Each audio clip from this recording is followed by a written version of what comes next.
regular board meeting to order at 7:30. Mr. Clerk, can we get a roll call? Yes, you can, Madam President. Roll call. Trustee Ely. Present. Trustee Tierney. Present. Trustee Jones. Present. Mayor Thompson. Here. Trustee Horn. Here. Trustee Abraham. Here. Trustee Brown Marino is absent. Here. Oh, Trustee Brown Marino is here. May we all please stand for the Pledge of Allegiance. I pledge allegiance to the flag of the United States of America and to the republic for which it stands, one nation, under God, indivisible, with liberty and justice for all. May we all please have a moment of reflection, silence.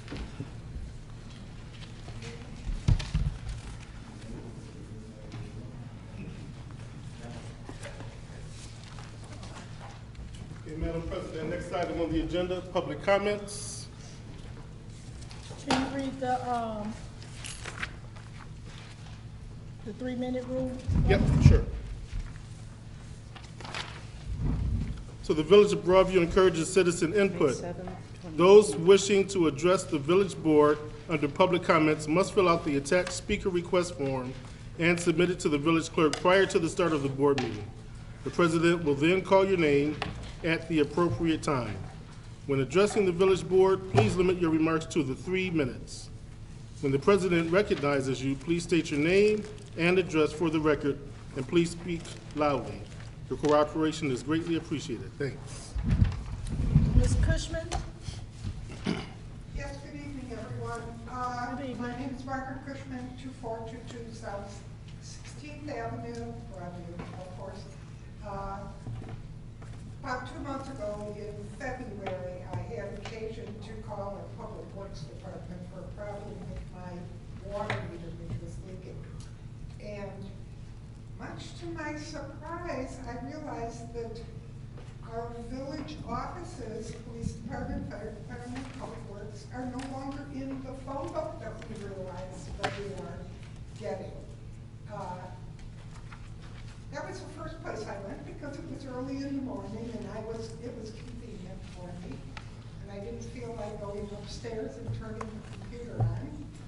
Didn't think about my phone because I don't normally use it for that, but there are people who don't have phones that they can use that way, so I went to the Broadview Bulletin, which I keep always the most current issue of, in my kitchen, and realized those phone numbers aren't even in the bulletin. Now, I do think it might be a good idea if each time there's a bulletin put out, you list the phone numbers for the village offices, the police and fire department, emergency and non-emergency numbers, and public works. So it's a little easy. There are people who do not have internet access to go look up the phone number for public works. My other comment is, I'd like to know what the procedure for this critter control businesses that you hired these people to remove wild animals, because my neighbor has 3 raccoons living in the garage next door. She's seen them crawling out of the hole in the roof. We're not getting anywhere getting the garage fixed so that raccoons are back in there. But I haven't seen anywhere any procedure that as a resident, how do we notify the village? How are they going to try and take care of that? Or is that covered under the contract you made with these people? Thank you. Thank you. I'm going to address your concerns now since you're the only one that have public comments. As you are aware of the public phone book, if the phone numbers are not in the public directory, you should reach out to them to let them know, to make them aware. As it relates to the phone numbers being in the bulletin, we can add that, so that's good to know that we should be adding those numbers. So in our next bulletin, we will add the directory of phone numbers for the public works, building, police, fire, and administration. As it relates to the procedure for the critter control, so we did pass a resolution to bring on board critter control, but then we became aware that Cook County offers some services for free. So we assessing our options before we implement a program. And then because it's on private property, it's the homeowner's responsibility to do due diligence to make sure that the garage is functioning so that those critters do not come in that. But if they would like to call the building department to get the information for critter control, we'll be more than happy to give that, and then the homeowner can take responsibility to removing the animals out of their garage. That's something the village will not get involved with. But we are working with Cook County and critter control to see what our options are as it relates to public space. Because that's what we're responsible for. We're not responsible for private property. Okay? Thank you. Mr. Clerk? Okay, next item on the agenda is communications. I have a few announcements. First off, the Broadview Fire Department has its annual blood drive Saturday, May 12th, 2018, from 9 a.m. to 3 p.m. This is going to be given through the Life Source Donor Coach. Chief, will this be at the fire department? Yes. At the fire department, again, Saturday, May 12th, 9 a.m. to 3 p.m. To schedule your appointment, please call Life Source at 877-543-3768. Now, for that blood drive, they don't have to schedule, they can just show up, right? Okay, I'm reading this flyer, but yeah, please just show up, we'll have plenty of room for you. Next, we have Dollar Ride program, which is the Senior Pace Bus Service. I have a flyer here that's also on the table back there. It lists the policies. The residents should call 708-731-5502 at least 24 hours in advance to schedule your ride for your doctor's appointments or grocery store in the Proviso Township area. Please limit 2 shopping bags per rider. There's other information, but again, that phone number is 708-731-5502 for the Dollar Ride program. Next, we have 40 Acres Fresh Market coming to Broadview, Schroeder Park, located at 2600 South 13th Avenue in Broadview on Sunday, May 20th from 12 p.m. to 6 p.m. Cash, Visa, MasterCard, and American Express and Discover are accepted. 40 Acres Fresh Market provides fresh vegetables, fresh produce. There's also a flyer on the table back there for you. Yeah, that concludes announcements. Thank you. Next item on the agenda. Item 4, consideration to approve the following minutes. Minutes from the April 16th, 2018 regular board meeting. Motion to approve. Second. Okay, it's been properly motioned by Trustee Jones, seconded by Trustee Horn. Madam President, it's open for discussion. Trustee Ely? No comment. Trustee Tierney? Nothing. Trustee Jones? I have nothing. Trustee Horn? No comments. Trustee Abraham? None. Trustee Brown Marino? Nothing. Would you like a roll call? Yes, please. Trustee Brown Marino? Yes. Trustee Abraham? Yes. Trustee Horn? Yes. Trustee Jones? Yeah. Trustee Tierney? Yes. Trustee Ely? Yes. Motion carries 6-0 to pass those minutes. Next item on the agenda, minutes from the April 18th budget hearing. Motion to approve. Second. It's been properly motioned by Trustee Tierney, seconded by Trustee Abraham. Madam President? Trustee Ely? I have nothing. Trustee Tierney? No, I have nothing. Trustee Jones? I have nothing. Trustee Horn? No comments. Trustee Abraham? None. Trustee Brown Marino? Nothing. Roll call, please. Roll call, Trustee Brown Marino. Yes. Trustee Abraham. Yes. Trustee Horn. Yes. Trustee Jones. Yes. Trustee Tierney. Yes. Trustee Ely. Yes. Motion carries 6-0. Next item on the agenda, minutes from the April 18th special board meeting. Motion to approve. Second. Properly motioned by Trustee Abraham, seconded by Trustee Jones. Madam President? Trustee Ely? Nothing. Trustee Tierney? No changes. Trustee Jones? I'm good. Nothing. Trustee Horn? Nothing. Trustee Abraham? None. Trustee Brown Marino? Two things. I didn't catch this at first, but the start time on these minutes for the special meeting is actually the start time from the hearing, 7-something. I don't have the minutes in front of me. And then the other thing is, we included in the minutes about correcting the budget that we were voting on, which was this thing, to include transfers. They were read into the record. Now, I finally found, because we never got a copy of the revised budget, but I found that the final budget is on the website, and there's still nothing in the budget about transfers. So my concern is, the way it's phrased in the minutes indicates it was read into the record, but it doesn't say that it was supposed to be included in the budget, but it needs to be included in the budget. So that's my concern about the way the minutes are phrased. I didn't think it was gonna be a problem until I realized that the final budget still doesn't include transfers. Okay, so I will change those start times for the minutes. Was that it? Director Hicks, you want to address the budget concerns that Trustee Barberino? The final draft, the final version does include the transfers for all funds. Well, I went through all the pages, I couldn't find anything about the transfers. You included the transfer from the Roosevelt Road TIF Fund to the 17th Avenue North TIF Fund to cover the purchase of the Edmark property. But I'm talking about the other interfund transfers that's normal. Mr. Hood, you know what I'm referring to, that's normally at the end of the general fund? Right, to that MRF or to capital. Right. I couldn't find them anywhere. I mean, it's a lot to muddle through to get to numbers, but I couldn't find them anywhere in there. Okay, So- Mr. Clerk, can we get a roll call vote, please? Yes, you can, Madam President. Trustee Ely. Corrections to the minutes is concluded. Yeah, I mentioned that I would make the changes to the start times, and the Madam President asked for a roll call after that. Let's start on the other end. Because I didn't know that the debate about the issue was finished. And I was interested in getting information myself about that, as were, I'm sure, the other trustees. We're doing a roll call vote. What's your vote, Trustee Ely? No. Trustee Tierney? Yes. Trustee Jones? Yes. Trustee Horn? Yes. Trustee Abraham? Yes. Trustee Brown Marino?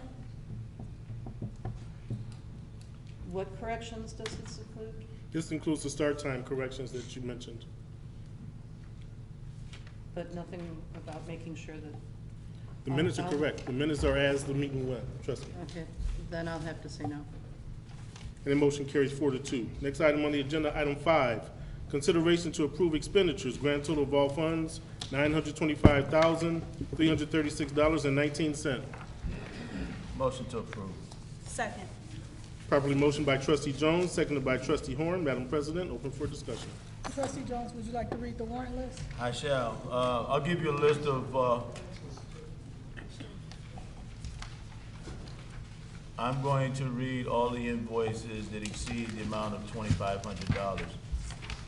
Alfred Ronan, $4,000. Al Warren Oil, $20,012.56.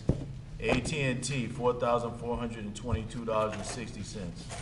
B&F Construction Code Services, $9,096.62. Blue Cross Blue Shield of Illinois, $147,804.24. Broadview Westchester Joint Water Agency, $226,245.24. Build Right Engine Rebuilders, $4,000. CDS Office Technologies, $23,630. Climate Tip Service Group LLC, $10,879.93. Donato Restaurant Group refund on their TIF agreement, $333,000.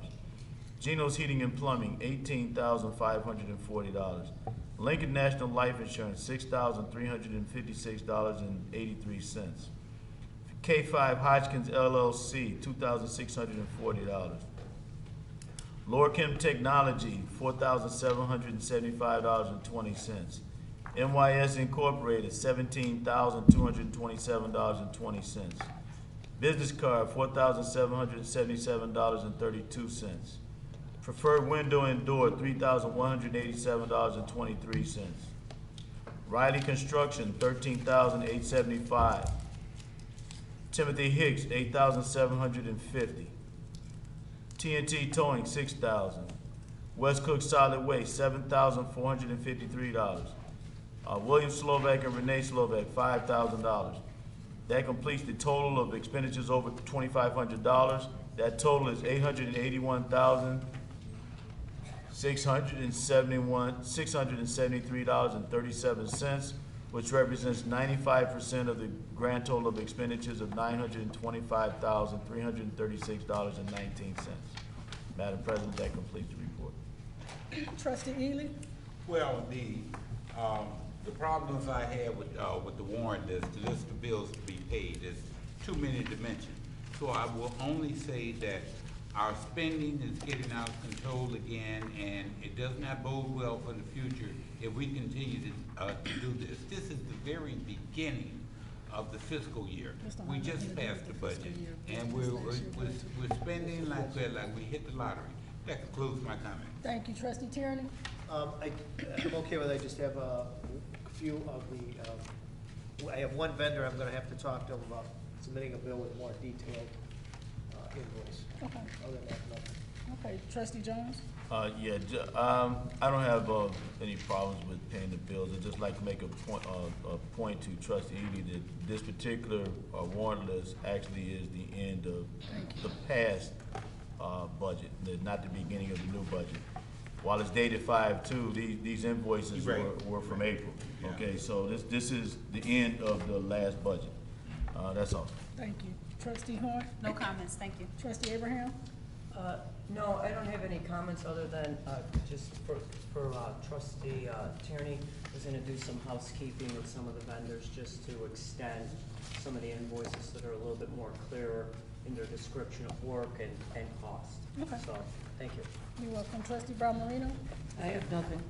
Mr. Clerk, can we get a roll call vote, please? Yes, you can, Madam President. Trustee Ely.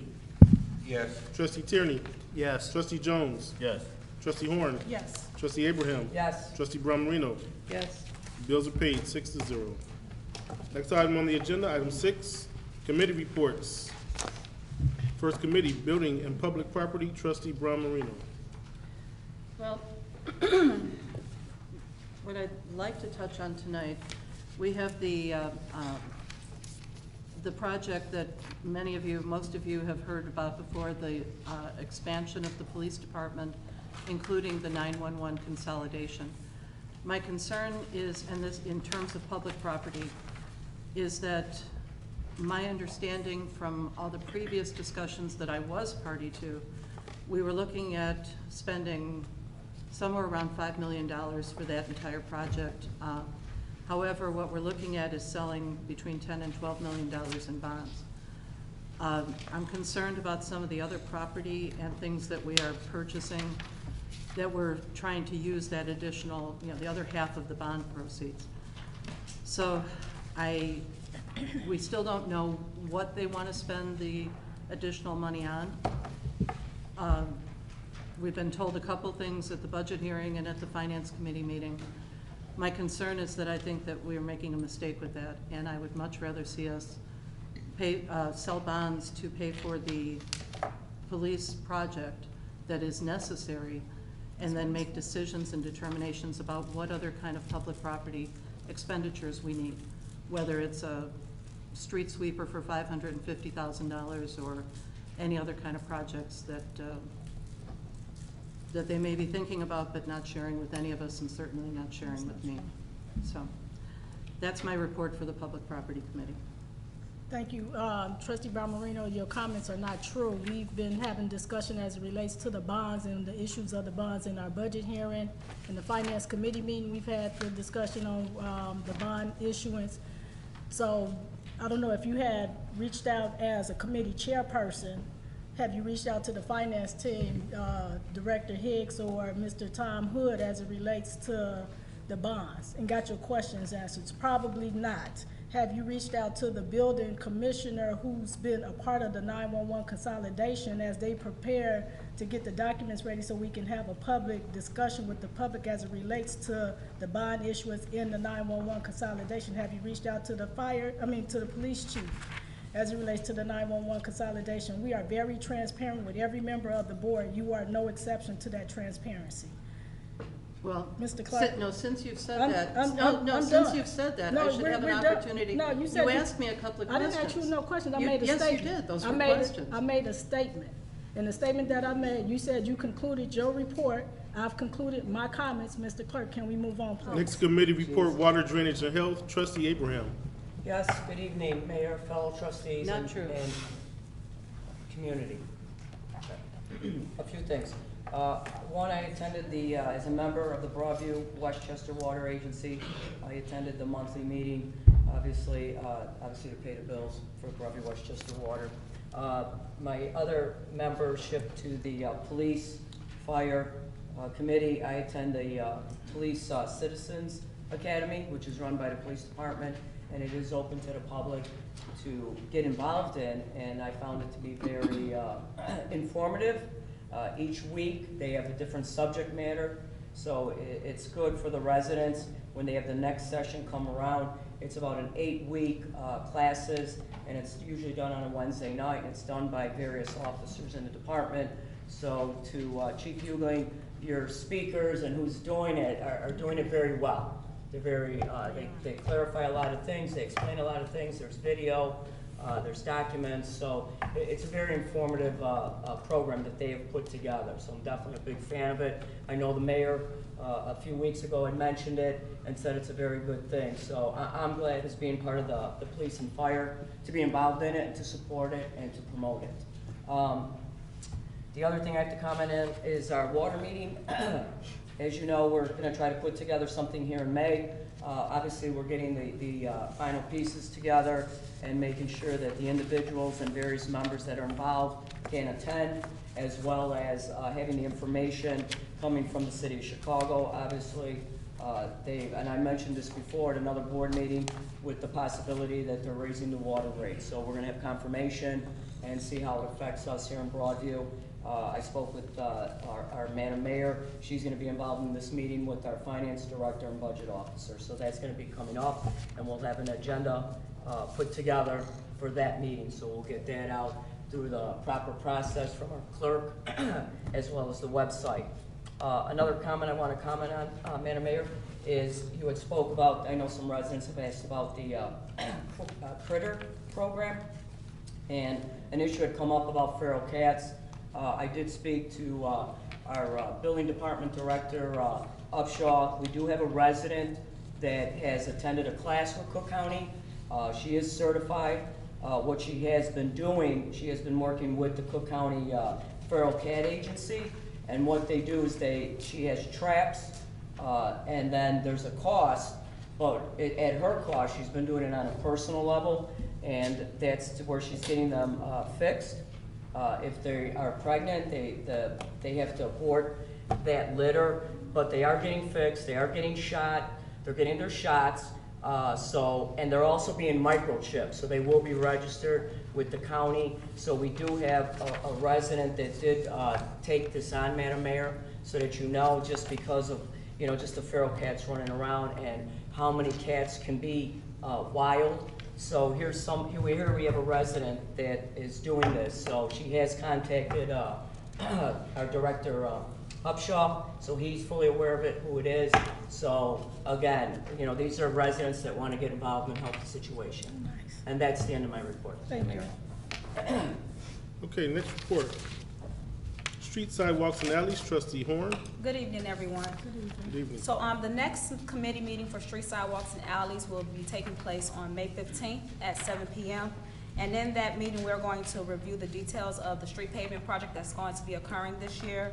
We will review information and next steps related to the overnight parking and enforcement signs and painting of the no parking zones so that people are aware of where they are not to be parking. There's an issue that was brought to my attention related to individuals parking on 17th and Roosevelt and blocking up the street. And it's simply because they're either not aware that they're not supposed to be parking there because the signs are not visible or not within a good range for them to see. So we're going to be talking about that and ensuring that we get some signs posted and that the curb is properly painted. So those are the details that will be in the next committee meeting.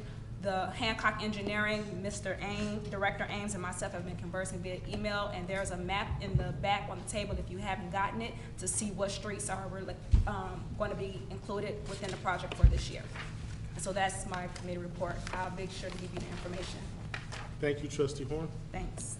Next committee, Finance Committee, Trustee Jones. Okay, I didn't have a prepared report, but a couple of things came up that I wanted to expound on. The first thing, you guys heard us talking in the minutes about the finance and the budget.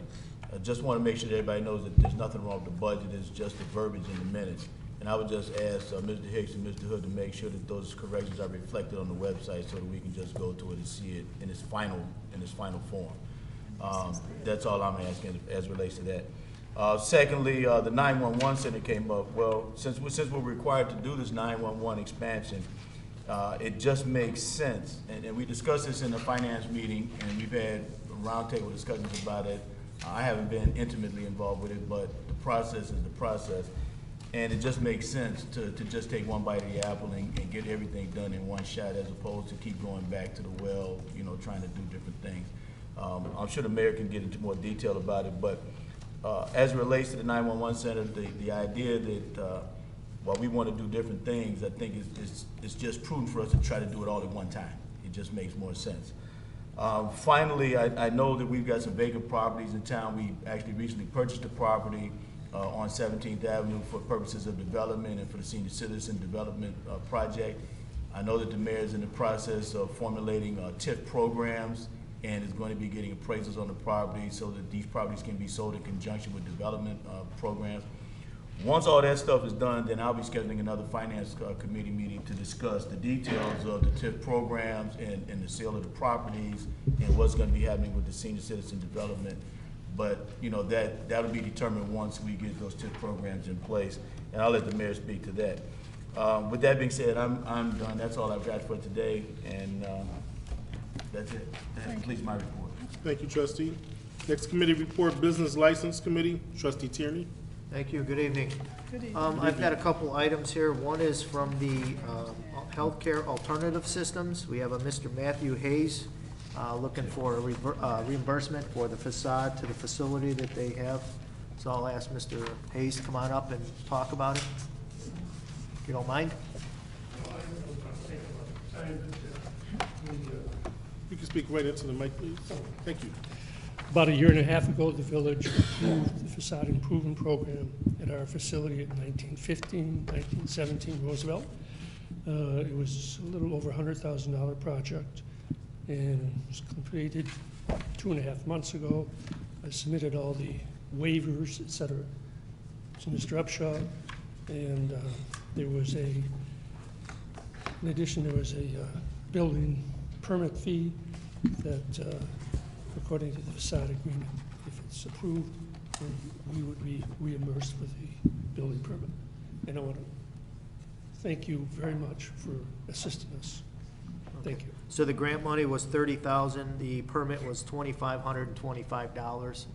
I'm not sure this was done before I got on, but how do we go about getting the money? Mr. Upshaw? Yes, Dave.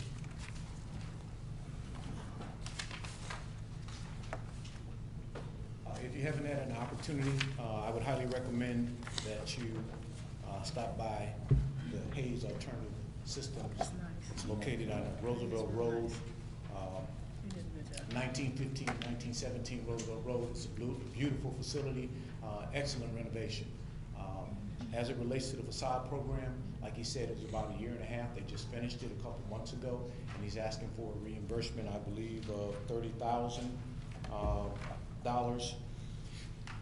Attached in your package, or those you have seen, you got the lien of waivers and all of that information. As it relates to the building permits, my understanding is I don't believe that that's a reimbursable expense.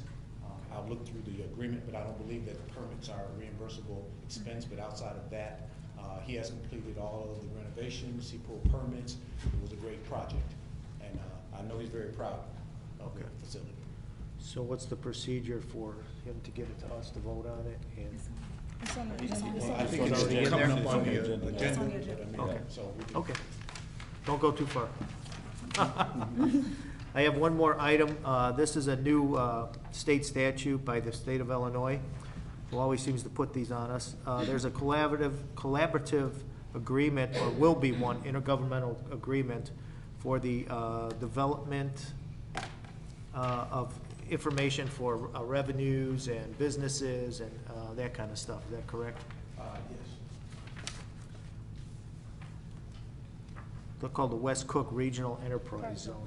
Yes, the West Cook Regional Enterprise Zone consists of Maywood, Broadview, Bellwood, Merrill's Park, as well as Cook County. On your agenda this evening before you is a IGA. That agreement that I'd like you all to consider is a mutual agreement where there'll be shared expenses, where we can hire a consultant, just like we're doing for the senior housing project, in terms of credit, that they will help us put together the application and will be submitted to the state.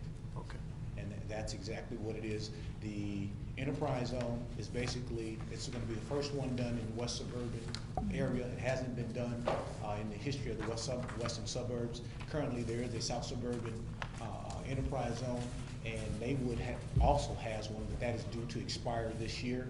And the whole point of it is for us collectively to seek development in our communities and to bring development to our respective communities. Thank you, Commissioner. That's all I have. Okay, lastly, we have Committee Fire, Police, and Civil Service, Trustee Ely.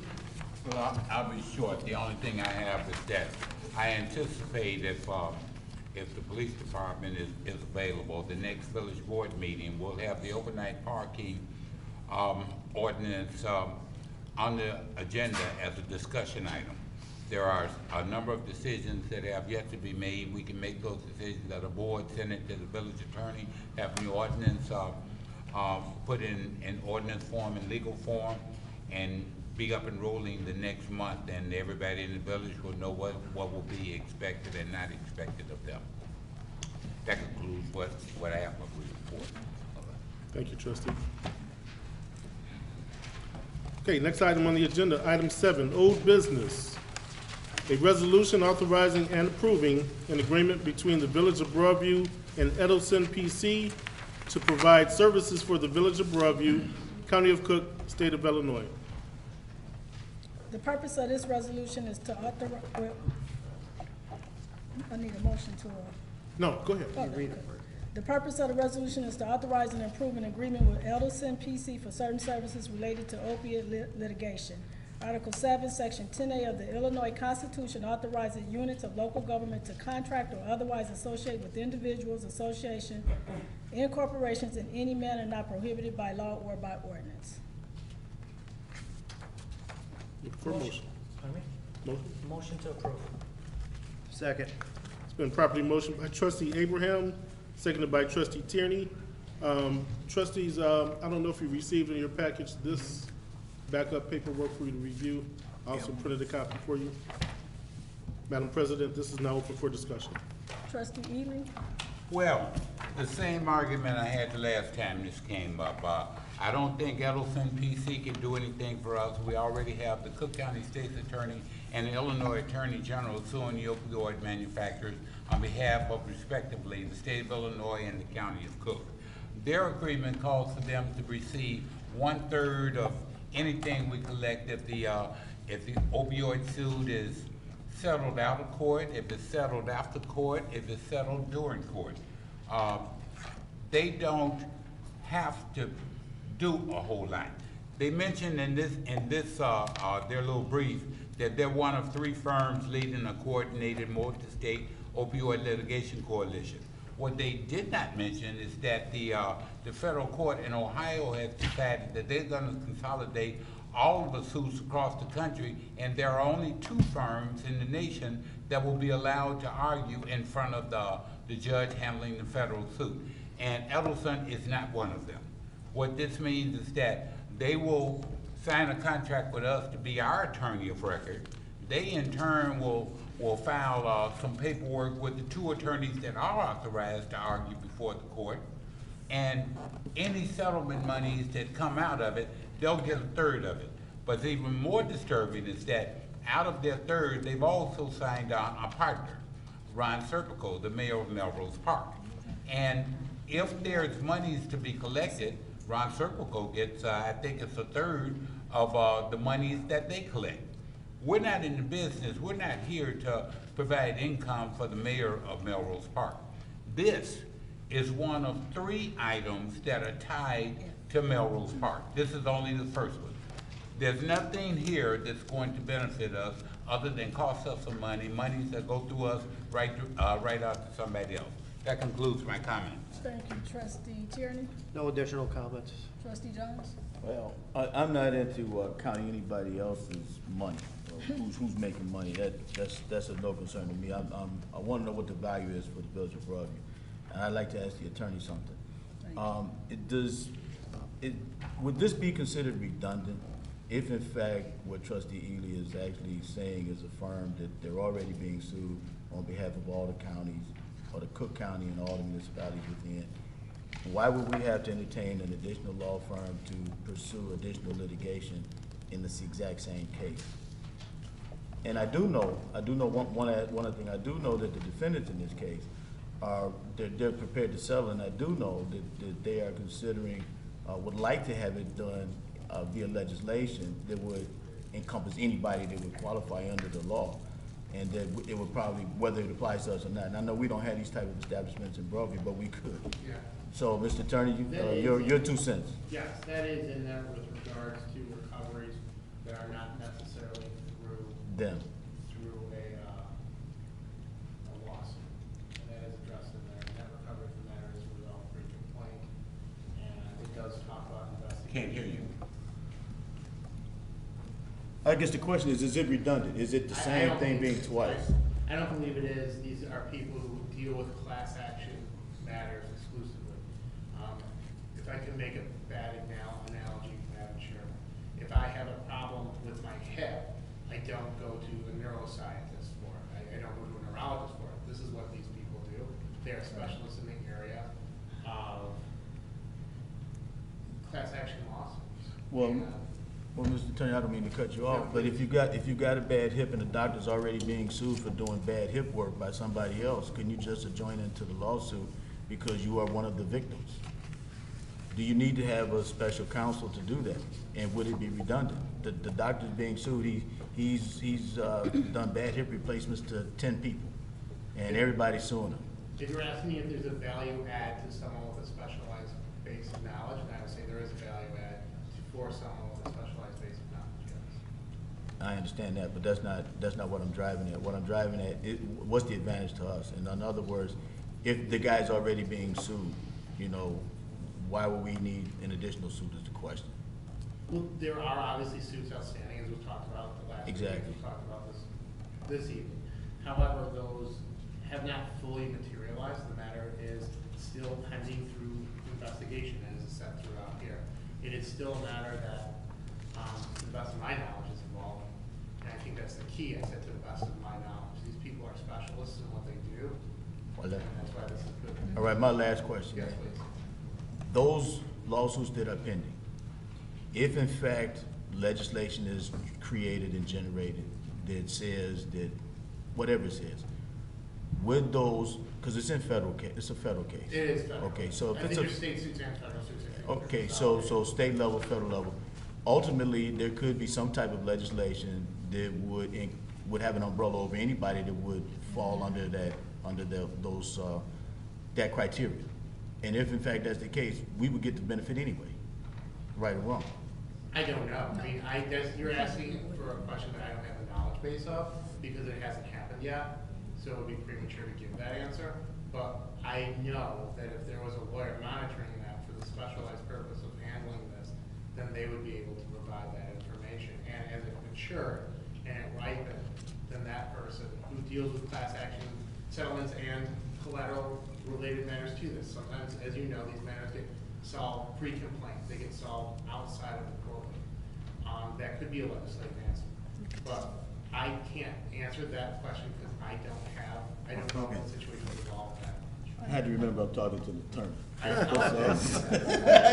But not an attorney. Okay, all right. But not an attorney who handles class action matters. I mean, that's.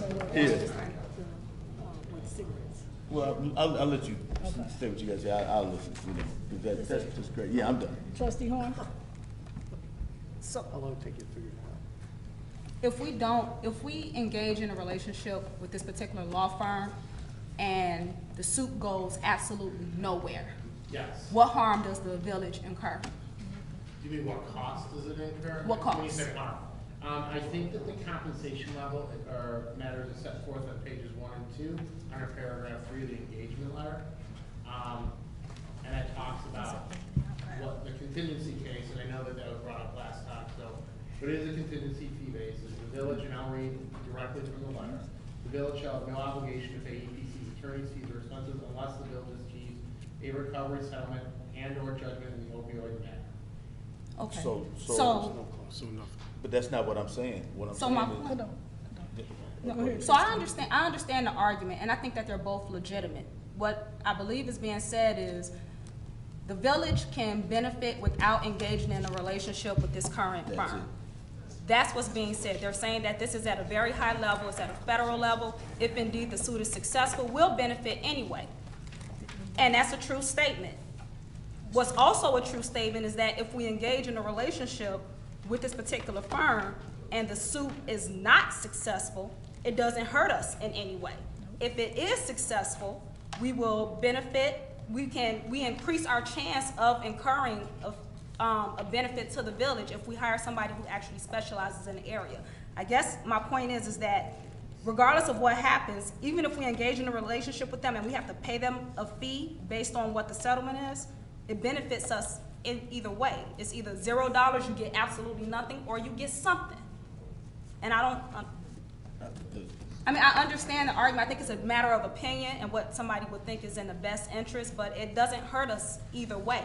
We increase our chances by having somebody who actually specializes in a specific area versus taking a chance and having an umbrella, a person with a larger body of knowledge that's going to represent a whole bunch of people that's federal, versus somebody who says, I'm representing Broadview specifically, this village specifically, and has a specialized body of knowledge to argue on our behalf. I could argue either way. I don't see the harm in either case, but that's what's being presented. That's my only comment. Thanks. Thank you. Trustee Abraham? Yes, my question, again, to our attorney is this, as trustee Horn has said, if we enter into agreement with this law firm that's in a class action lawsuit, and they're representing, like she said, the village of Broadview, they're gonna get something out of what we would get. So if they say the village, they're gonna fight for us on our behalf, they're not fighting for any other town, they're saying the village of Broadview deserves X amount of dollars. And then they get their fee out of that, because it's a class action, right? Well, it's a class action, but the reason they get their fee out of that is because it's called a contingency fee. Right. So the contingency fee, again, and the word redundancy was used, but I'll be redundant. The village shall have no obligation to pay EPC's attorney's fees or expenses unless the village receives or achieves or recovery, settlement, and/or judgment in the opioid matter. On that, taking into account the scope, which is in the first paragraph, and the second full paragraph, first numbered paragraph, talks about what their solutions would come through. That includes litigation, regulatory changes, or legislative efforts. So again, if your question is, do they get paid? I can't tell you better than what they put in the letter, that they don't get paid unless there's a recovery. Right, unless there's a win, unless So there's a unless dollar we- amount associated, so it's like, if we don't attempt it, yeah, if we don't attempt it and try to secure funds for the village, obviously with this class action lawsuit, then it's like, we don't get nothing or we get something. I mean, I don't have a problem with it, Madam Mayor, it just depends on I know. what the rest of the board feels. Overall, I think it's something we should have representation, that's how I feel about it, so, that's my opinion. Trustee Brown Moreno? Well, there are some things that have been said by board members that are not really correct. First of all, this is not a class action suit. What's going on right now is that there were many, many suits around the country that were consolidated into what's called a multi-district litigation, MDL, and that's what's going on in Ohio right now. Mr. Edelson would not be representing just the village of Broadview. Mr. Edelson has been very aggressive about trying to recruit many other municipalities that he'd be representing. And in fact, in the agreement, he talks about that he would be representing others. This same thing, I don't know if it's identical because I don't have the other one in front of me, but he had something like this posted on the Michigan Municipal League website. So not just in Illinois, but around the country. So it's not that he would be representing Broadview and looking out for Broadview's best interest.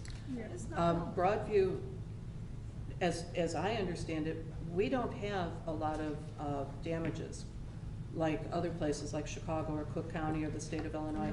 We don't have treatment, excuse me, we don't have treatment centers. I'm not aware of us having a lot of damages to begin with. But one of the things that I learned as I was researching the MDL is that the defendants in this are trying to negotiate a universal settlement so that they're not continuously hit with lawsuits, because these are the drug manufacturers and distributors and some of the big players in this. And they want a universal type settlement, which would probably mean, this is what the discussions seem to be leaning toward, that not only would the plaintiffs in this MDL benefit, but it would be something that they would pay out proportionally to everyone who has been, all the government entities who've been impacted by the opioid crisis and opioid epidemic. And again, I don't see Broadview having a lot of exposure in this. Now, in terms of what does this hurt? First of all, if you're a fan of frivolous litigation, if you have somebody who doesn't really have damages but you want to jump on board, then I guess that wouldn't be a factor for you personally, you know. But aside from that, if we do enter into this agreement, we are binding ourselves to giving Edelson a portion, Edelson and Ron Serpico, a portion of whatever we would get, whether they file a lawsuit or not. And even if we were to decide down the road that we wanted to cancel this agreement, we are still granting them a lien of between 5 and 10% of whatever we would receive. So again, you know, is it the worst thing in the world for us to do? No, we've got other stuff that I'm much more concerned about on this agenda alone. But to me, this is just a matter of a shotgun approach by these attorneys, which is not unusual, and it's, you know, it's the way, it's a way of doing business in the legal profession, where you try and get as many plaintiffs as you can, you try and reach out so that you can get a little bit of a lot of pieces, and you know, I'm gonna stop with that because it doesn't, I just don't think it's worth it. I don't think it's. Okay, that concludes your comment? Yeah. Trustee Horn, you want to make a comment? I don't think it's a frivolous lawsuit. No, not the lawsuit. I'm We sorry. talk about opioid addictions and how it's affecting people, especially a certain group of people in particular. A certain class of people. Yeah. It's definitely not a frivolous lawsuit, considering that we have a Veterans Administration hospital within this area and individuals suffer from addictions. There's nothing wrong with advertising your skill and attempting to make money off of it. I do it all the time. You can go on LinkedIn and check out my website, and if you have any software development needs, please call me. Nice plug. It's on the website. It's nothing wrong with, I'm not opposed, aside from the snide remark, excuse me, I am not opposed to anybody who has certain levels of credentials, advertising themselves and attempting to get business. It's not a frivolous lawsuit, and it won't hurt us if we engage in a relationship. But I do understand the arguments against it, and I can appreciate them. Thank you. So, If I can just clarify real quickly. One other thing. Madam President. yeah, go ahead. The language, and I'm not concerned about a lot of the stuff that has been said other than the actual contract and the compensation piece. Right.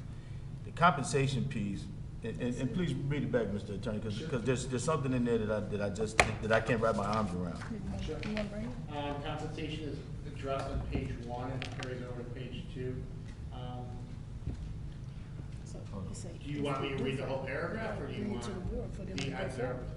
The question when I read it the first time, Mr. Trustee, was, do we get paid? Do we have to pay them if nothing comes through? Okay, So I went directly to that sentence. Elder compensation, number 3, Okay. line 2 and 3. The village shall have no obligation to pay EPC attorneys fees or expenses unless the village achieves a recovery, settlement, and/or judgment in the opioid matter. That's the problem. Because it does not tie them into doing anything. It means whether we get the money or not, they're gonna get paid. They are. It's not based on the work that they do. So and I'll use Trustee Horn's example about herself to advertise her own work. But she's only gonna get paid if she actually does the work and she produces a product for a price. These guys are gonna get paid even if they don't do anything, based on this. This right here says they get paid whether they're successful or not if we get anything in the case. Go ahead, you take that. If the other attorneys representing all the other municipalities and all the other counties in this case are successful and the village actually receives a financial benefit from it, they get a third of it. That's what this says. Could the language be changed to say that based on whatever they do, Okay, so that you're, they get compensated? okay, so you're saying that we're making the assumption that they're actually a factor in us, in That's the the key to judgment. it. That's what I I've can been see driving that. at. That's what I'm driving at. I can So see if I'm them, I go to 100 towns, the case is already being tried in court right now federally, but I'm gonna get a third of what everybody else has got out there just they because haven't my done name is on it and I haven't done anything but follow the case. Okay, I can see I that. haven't They have to done, operate in the best interest of their clients. oh, they will operate in the best interest of the clients, but it won't be their work that's gonna produce the money. I don't know how you quantify that, trustee, respectfully. I don't know how you say that this one aspect of what was done contributes this amount to a recovery, but for that happening. I just don't understand that. Well, let me say this, Mr. Attorney, and I don't mean to be argumentative, but I have to be. If you're an attorney working on a contingency basis, you get paid based on your production. You get paid based on what you got in a client.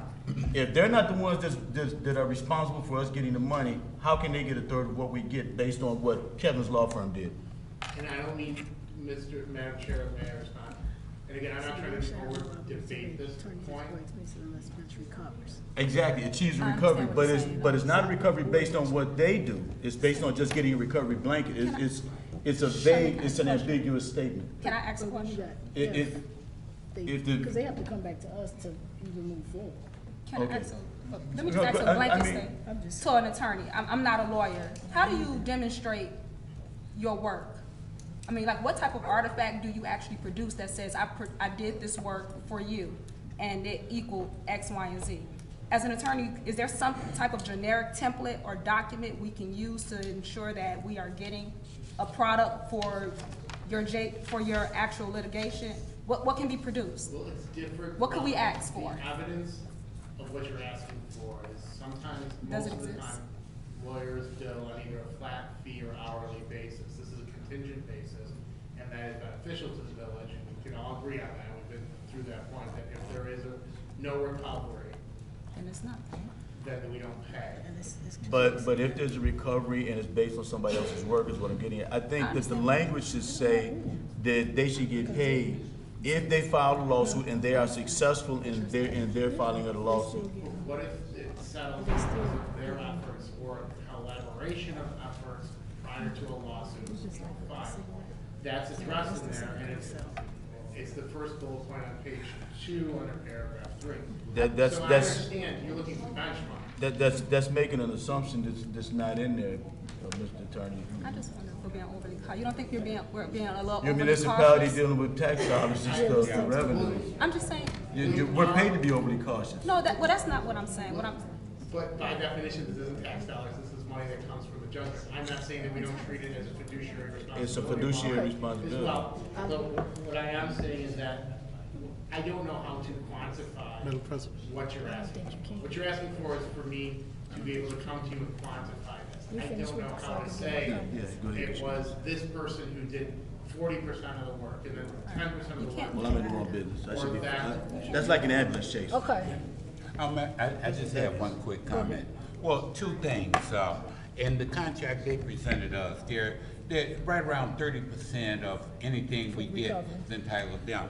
I read an article someplace where it's, I believe it was Warren, Michigan, and they were offering a contract to them too to represent Warren in the opioid lawsuit. But theirs was only 20%. You know, so they were only gonna get 20% of anything that Warren got. Now, the other thing is, we ask questions about quantifying your work. Well, for one, they want to represent us, but there are only 2 law firms in the country, as federal court in Ohio, or the second district or something, has already come down and said there's only gonna be 2 firms that will argue the case before him, and this is not one of them. if we hire on with them, we will be across the country, and their name is gonna come up later in the legislation. We'll be one of 500 small municipalities across the country that they've submitted paperwork on, and they're gonna get close to a third of anything they recover, but they won't argue the case because they're not allowed to by the federal court. Okay. Okay, trustee Brown, this the last one, because that's, everybody had a chance to speak. Okay, first of all, I want to clarify. I'm not saying that the overall idea of taking these drug companies and manufacturers, distributors, and all that is frivolous. I was saying that based on the minimal damages, if any, that Broadview has, that's the part of it that I was referring to as frivolous. The other thing I wanted to, first of all, Trustee Ely, it's Warren, Illinois, where there was an article that talked about Edelson having an agreement with them to receive 20%. The other thing I wanted to clarify too is that the percentages that are shown in this agreement are net. And they're net of whatever we receive less what Edelson's expenses are. And they list the expenses include client expenses, travel costs, court costs, fees and expenses of consulting and testifying experts, court reporters, deposition transcript costs, etc.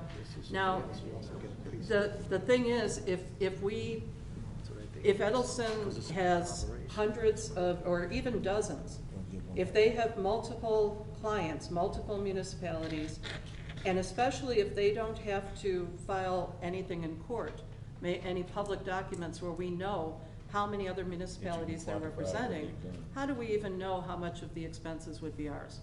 That was another concern I had. It wasn't my primary concern, but since we're talking about, you know, the bottom line number, it's entirely possible that they would present us with a bill for expenses and we end up with absolutely nothing. Okay. Thank you. So I will give my comments on this piece of legislation. When I think of the opiate crisis that we have in America, I think about when the United States did the class action suit against the cigarette manufacturer. It's the same concept. It's just this is presented before us, and the Village of Broadview didn't take advantage of that opportunity when it presented itself. We probably got into the same conversation of who was getting paid, what this cost was, and not educating yourself on how federal case litigations takes place when you talk about a class action suit. We have to have someone that has our best interests, and when I look at the best interests, they're looking out for what they're going to be doing is making sure that we have recovery against the opiate manufacturers, the distributors, and other related parties. So just think about when they had the cigarette manufacturer and they had these billion-dollar case lawsuits, and the cigarette companies had to go back and start doing health education and seminars, and it became a health component. This is a part of public health, opiate. It's a crisis that we have. It's coming. I mean, it's in our area. The fire department and the police department can attest on the opiate crisis that we have right here in the Village of Broadview. You don't hear about it. We probably have some addicted opiate users that's on our staff that we have no knowledge of, because we can't control that. We can't look at their medical records or get their insurance claims to see who's opiates, but this gives us the insight on how we need to deal with this as a village-wide. So when I saw this legislation, I hear both sides of the conversation. I hear what the cost is and who's being paid, but when you pay professionals to do their job, you expect them to do our job, and it's the legislator's responsibility to make sure that they looking at the bills that come through. When I look at the compensation, the first thing that I read was if. And I don't know how that articulate with people, but I'm big on words. If we do file suit on behalf of the village, if. So they getting all the information to us at no cost right now. Just like with any lawsuit that take place within the Village of Broadview, guess where it gotta go to first? It comes here first. When the former trustees were suing each other, guess where the lawsuits came? They came to this board to approve first, before it went to a lawsuit. They just didn't go and then the attorney started suing. That didn't happen. They came here for approval so that we can have legal to protect us and to defend us. And Trustee Jones can attest to that, Trustee Ely can attest to that, and Trustee Brown Marino can attest to legal stuff comes to this board first. So it's not that we're doing anything that wouldn't be approved by the board first. The first thing, I'm telling you, the first thing I see is if we do file suit on behalf of the village. I hear all the conversation, but it all starts with this board. Nothing can go further with this board. When they bring it to us, it still have to be approved. This is just a retention agreement. And they telling us what the outline of the retention agreement is and what it's about.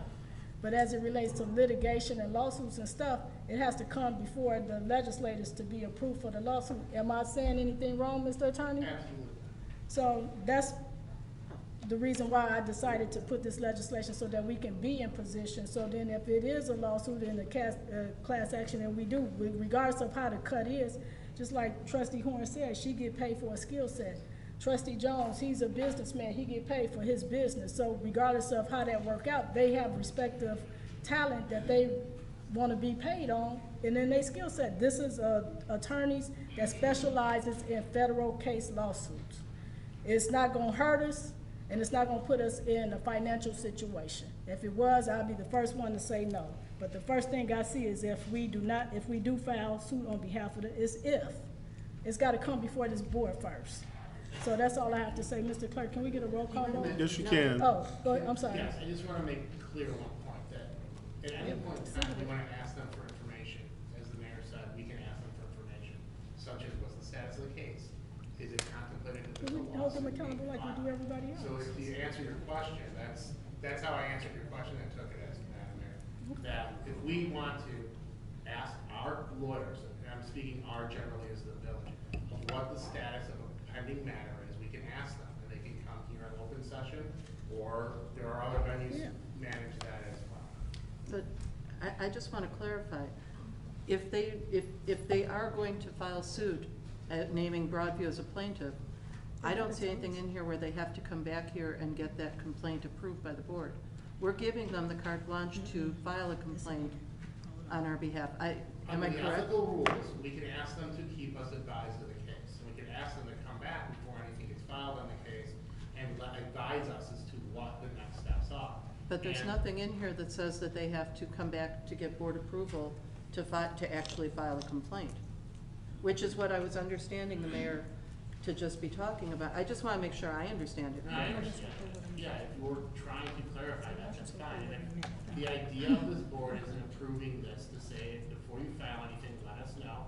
It's very hard to hamstring lawyers and tell them specifically, argue this, argue that. You have to give advice as a client, and then they have to have some liberties to do their jobs. I think we can everyone up here has been involved in litigation one way or another. And I think we all know that. And if it's our will to say, we'd like an update on this case before pre-filing or anything like that, that's completely acceptable. I'm not suggesting that we have to do that. I just want to clarify from what the mayor just said, because she said before She they asked would me a file question. something. I want to make sure that I guess, provide her with sufficient information. what Trustee Marino, I think what Trustee Marino's asking is, if we approve this right now, can they just go forward and file right now? Can they file it? A lawsuit, right now? Well, they would need to get a signature on the lawsuit to go forward. I don't know. We are Am I authorizing them- correct? Is that what We you're are trying to get at? authorizing them to go forward and to process or overly legalistic prosecute the claims, whether it's through Say if we do file, regulatory they matters, gotta come back to us. litigation matters, legislative matters, and to investigate these matters on top of us, or for us, excuse me. There is nothing specifically in here that says that they need to come back, but there is a requirement that they advise us as to what goes And on. ultimately, I think the amount of money is gonna be negligible anyway. I think that that's what the mayor meant. If I misunderstood it, then I apologize for that, Madam Mayor. probably But understood. I don't think, this isn't the type of matter where trustees are suing one another and the lawsuits get approved beforehand. This is an outside matter where we're asking them to be, impart our eyes and ears and be a specialized knowledge base on this that we don't have. When we were talking about this, everyone came in with a series of hypotheticals about different municipalities, this, that, or the other thing. What if this happens? What if that happens? What type of law? There's one person I know that knows this, it's this law firm. I hope that answers your question, Madam Chair. If I didn't, and you want to rephrase it, I apologize. Can we get a roll call? Roll call, Trustee Ely. No. Trustee Tierney. Yes. Trustee Jones. Yeah. Trustee Horn. Yes. Trustee Abraham. Yes. Trustee Brown Moreno. No. Motion carries 4-2. Next item on the agenda, item 8, new business. A motion to authorize the fire department to engage in promotional testing to fill the position of lieutenant left vacant by the resignation of Lieutenant DeLong. Move to approve. Second. I'm gonna give that tie. Mr. Clerk, Mr. Tierney Clerk, and Jones. hold on, Mr. Attorney. Can I just let you know, this is worded incorrectly. We already approved the promotional testing to fill the position of lieutenant. My letter stated that we were filling the vacancy that the lieutenant left. So we were filling with a fireman until promotional testing happened, just so we wouldn't have the overtime. So it should read a motion to authorize the fire department to engage in filling the position of lieutenant. Filling a left Fill vacant. fill a vacancy. It says engage in promotional testing to fill the. I think it should, I think, Fill the maybe I can position. read it. Yeah. Is it okay if I read it? Yep. I think it's a motion to authorize the fire department to fill the position of lieutenant left vacant by the resignation of There you Lieutenant go. DeLong. That sounds I think this language, engage in promotional testing, needs to be stricken. Yes. So for the that's record, motion. I will That was strike, Okay, make the a motion with superseding motion to approve striking language. Hold on. There's been no motion. There has There's been no been no motion. motion The yet. line item on the Yeah. agenda. The line item on the agenda has to be germane or reasonable on the open meetings act to go forward on. We have, the fire chief who had brought this up before as well, and it does come because serve a need for the village, correct? Yes. And you do need this to proceed and to best serve the health, safety, and welfare of the residents of the village, correct? Yes, And it would be, in your opinion, as a fire chief, for how many years? 3. For 3 years that we should do this at this point in time? Yes. Okay.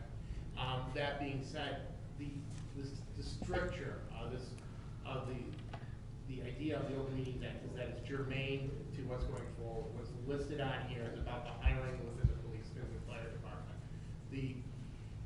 I believe very succinctly, the fire chief very well, it described how this is important for us to go forward.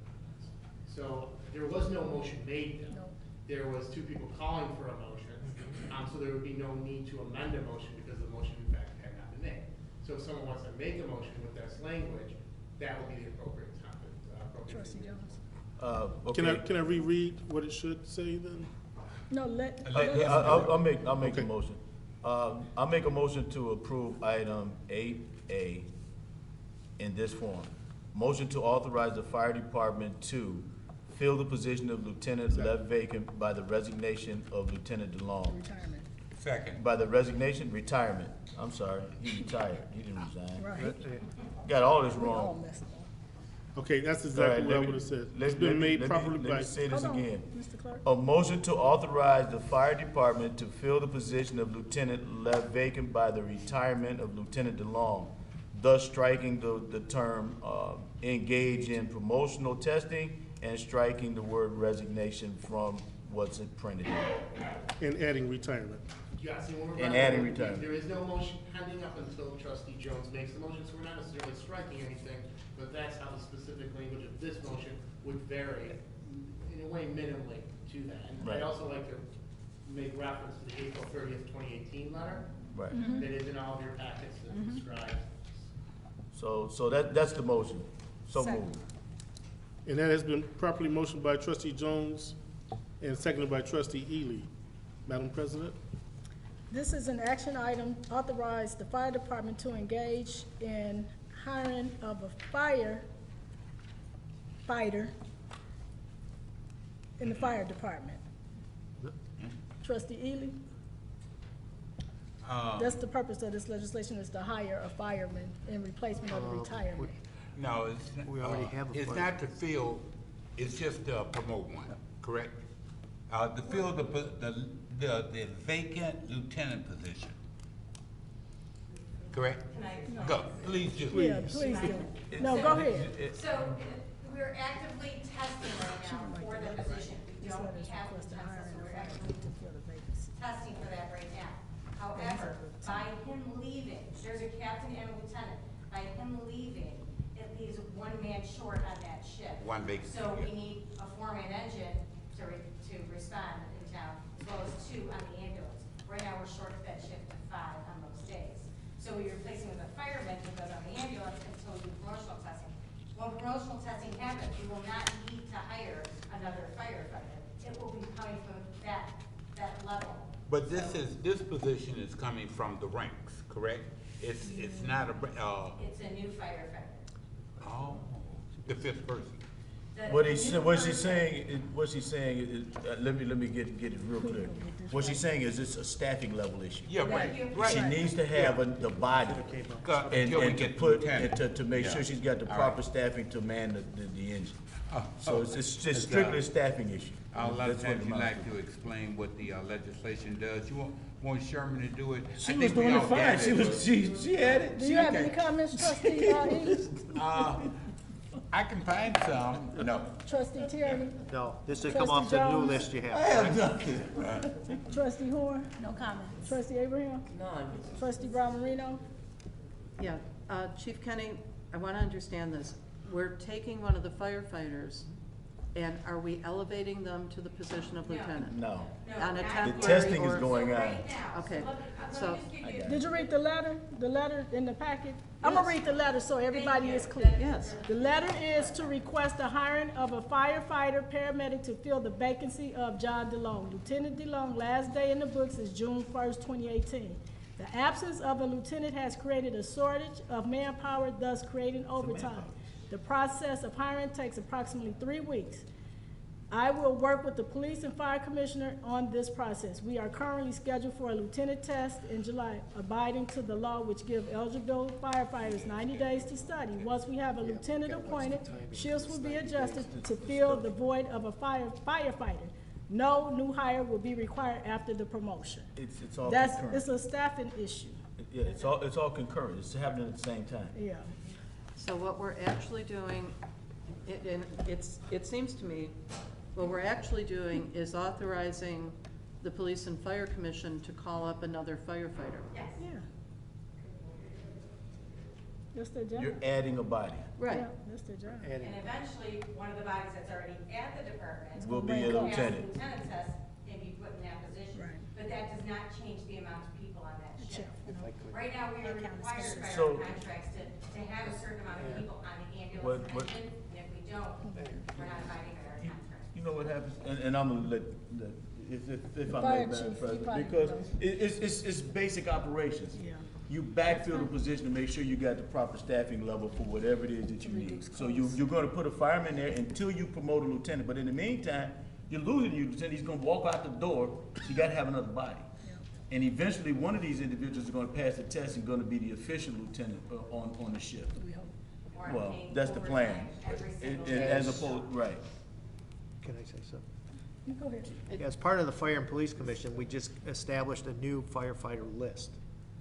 That's been established, so that's brand new. We already have its tentative date set up for July, but that depends on negotiations too, with the contract, because we have to allow him so many days out. Once that guy's on there, he'll get promoted from the firefighter rank, which will already be staffed, and then just move on, so that's all it is. Mr. Clerk, can we get a roll call vote, please? Yes, you can, Madam President. Trustee Ely. Yes. Trustee Tierney. Yes. Trustee Jones. Yes. Trustee Horn. Yes. Trustee Abraham. Yes. Trustee Brown Marino. Sure. Motion carries 6-0. Next item on the agenda, item B, an ordinance amending Title VII, Chapter 4 of the Broadview Village Code regarding parking fines and penalties in the Village of Broadview, County of Cook, State of Illinois. Move to approve. Second. Properly motioned by Trustee Ely, seconded by Trustee Jones. Madam President. The purpose of this ordinance is to amend Title VII, Chapter 4 of the Village Code to increase parking fines and penalties for the violation of vehicular stand-in parking and other Village Code compliance regulations. Pursuant to Section 11-80-2 of the Illinois Municipal Code, the corporate authorities of each municipality may regulate the use of streets and other municipal properties. 65 ILC 5/11-80-2. Additionally, pursuant to Section 1-2-1, the corporate authorities of each municipality may pass all ordinances and make rules and regulations proper where necessary to carry into effect the powers granted to municipalities with such fines or penalties as may be deemed proper. 65 ILCS 5/1-2-1. Trustee Ely? Well, I noticed in the legislation said that our fees for parking hasn't been addressed since 2009. And starting with the stuff I sort of agree with, the immobilization fee, the boot, $50. I have no problem with that. I don't know if that's a change or not. The impoundment fee is $50, no problem with that. Storage fee of $20 per day, no problem with that. But then when we get into the parking fees, one of the things that struck me is that we want to increase the parking ticket fee from $30 to $50, handicap from $300, handicap up to $250, and the majority of this is going to fall on our residents. You know, if we had a defined commercial area, cool, you know, but most of the houses in Broadview have driveways. If somebody leave a car on the street, it's an oversight. I just thought they were a little high, but that's just my opinion. I'm done. Okay, trustee Tierney, No, I like the way it is. Thank you. trustee Jones. We're just playing catch up. We changed them in 2009 to get caught. Yeah, we changed them in 2009 because they had been changed since the early 90s, and we still had like $10 tickets. You know, it was crazy. And Trustee Ely, I don't think that it's going to impact the residents as much as you think it is. I think that you know, we're in the process right now, and I talked to the police chief about it, and Public Works and the village administrator about redoing the painting and the signage for the no parking areas in our commercial corridor, because that's where the problem is. The problem is in our commercial corridor and in our vacant lot areas more than anywhere else. And our fees would now be close to relief in line with other municipalities that are in Proviso Township. We've been behind them for how long, Chief? Long time. Long time. Our fees have always been the most insignificant fees, which is why people never pay them. You know, yeah, $10, I'll get to it. You know, but yeah, that's it. No, we're just playing catch up, man. And I do think that we probably should be revisiting this every 2 or 3 years anyway. You know, probably something to look at anyhow. So that's my 2 cents. That completes my comment. Thank you, trustee Horn. Yeah, the end result would be that it would maintain order within the village. Keep your streets, you know, free of clutter, people parking anywhere they want. And unfortunately, if the fees don't hurt a little bit, people will do it anyway. So I don't have an issue with it. Thank you. That's it? That's it, thanks. Trustee Abraham? None. Trustee Brown Marino? Well, I also feel like this is a burden on the residents of Broadview, at least the way that it's phrased here, because all it says is general standing parking or compliance violations would be raised from $30 to $50. I would be more comfortable with this if there was an exception for people who park in the residential area overnight. And if it's a problem with recurring people who do it over and over again, then maybe look at it as an accelerating fee. So for example, leave it at $30, and if they do it twice within a 1 month or 3 month period, then it goes up, or if we need a deterrent factor.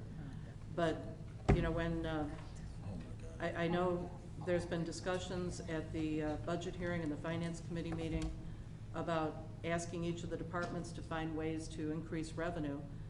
But to me, to the extent that this includes people who forget and leave their car out on the street, or have no place else to put it one night, forget to call in, it just seems like that doesn't seem to me to be the best place to go looking for additional revenue. It's So not. I would rather see this structured differently. Does that conclude your comments? Sure. Thank you. So just let me say this. When we're not trying to create revenue. You can't generate multi-$1,000 of revenue off of $50 per ticket for so many cars. That's first off. But let me say this. So when the chief we are learning, the department heads are learning to network with people that's in their respective professions. So they talk to other chiefs in other communities. And what he did is, he and his team did a whole research on Proviso Township and what were the average costs and fees for citations in their respective villages. And he took that list and did an average, and this is how we got the fees that we have. So it was not something that we said that we want to just give to the residents. I'm a resident here, and if I'm a violator, then I'm going to have an increased fee on the ticket. But at some point, we have to be professional and take a stand on excellence. When we demand excellence, then we have good output. We have people coming in town not disrespecting our parking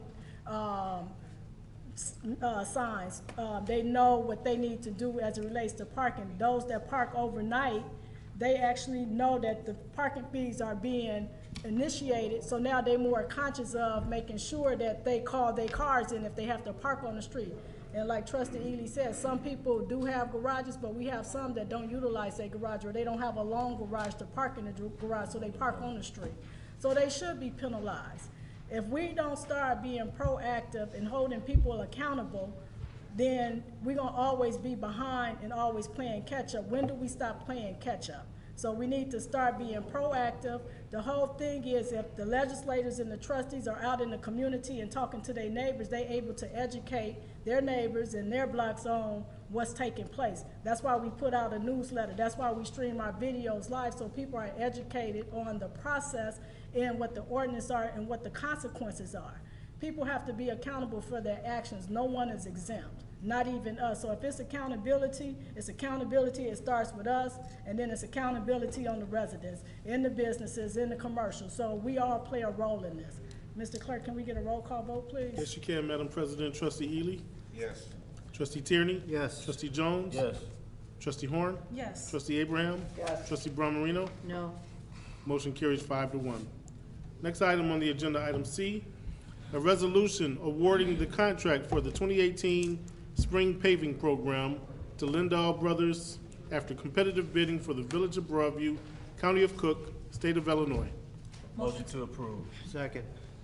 Properly motioned by Trustee Horn, seconded by Trustee Tierney.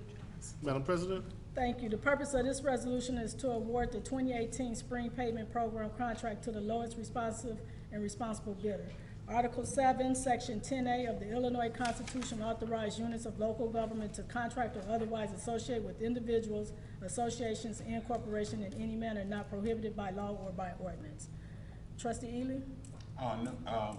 I'd like to cede the floor to Chris from Hancock to tell us about the paving project. Chris? Quickly, it's, we went over this back in April, I believe. It's the paving of, and Trustee Horn brought the maps, but it's Roosevelt Road, 24th Avenue North to Fillmore, Harvard, 23rd, 16th, same limits, and then 13th Avenue from Roosevelt South, 18th Street, and then 18th Street across to 9th Avenue. 9 contractors received bids. We received bids from 6 of them. The lowest bidder was Lindahl Brothers, formerly known as Crowley Shepherd. You guys heard of them. They're a very responsive bidder. They were 11% below our engineer's estimate. We're excited to work with them. They actually want to get started as soon as Monday if everything goes well tonight. Good.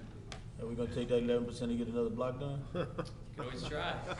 That with that 11% before you decide to do additional work, you coming back to the board? That's always the plan. Okay. It's always All right. done, I'm done. Trustee Tierney? Have they done work in the village before, They have, but it's been a while. It's been over 10 years, I believe. under the other name? Yeah, exactly. They worked in Oak Park last year, and they're currently working in Villa Park, I believe. That's all I have. Oh, I have nothing. I'm good. Trustee Horn? Just thanks for responding to all my emails. I appreciate it. Trustee Abraham? None. Trustee Brown Marino? Yeah, the contract calls for, well, it said that the contract was expected to be awarded at the April 16th meeting. And it says that all the project work must be completed by July 20th, except for 13th Avenue, adjacent to the Park District, must be completed by June 4th. Since we're behind 3 weeks from when they thought it was going to be awarded, are we changing the deadlines? It's a great question. We're having our pre-construction meeting at, well, assuming everything goes well tonight, we're having a pre-construction meeting on Wednesday. Our intent is to try and hold them to that date, those dates. We'll see what happens, but I don't anticipate there's going to be any reason why they can't get it done. There's a little bit of buffer in there. The only concern would be the area alongside the pool. The bigger problem, and this has nothing to do with Hancock, This isn't in the budget. Yes, it is. No, it isn't. You show me where. So, Tom, And would you this like is to? something that I talked about at the budget Hold on, hearing. hold on, you making assumptions again. No, I'm not. In the budget. It's in the budget now. Where? Well, it's always been. Explain it. It's always been. As part of, for those that weren't at the budget meeting, this came up in the budget meeting. And I explained at that time that the details were not complete when we did the budget hearing. And I had hoped to pay for this through the MFT, and we would be coming back to amend the budget. So approving this is essentially, we will have to make up a formal resolution to amend the budget, and then you guys will have to approve that too. What has happened since then, the plans have changed a little bit. Because we have $1,241,000 in MFT fund, which more than covers the $1,069,000, 29 that was a winning bid. When we were figuring this at budget time, it was closer to $1,161,000. So we had enough money in MFT to cover this.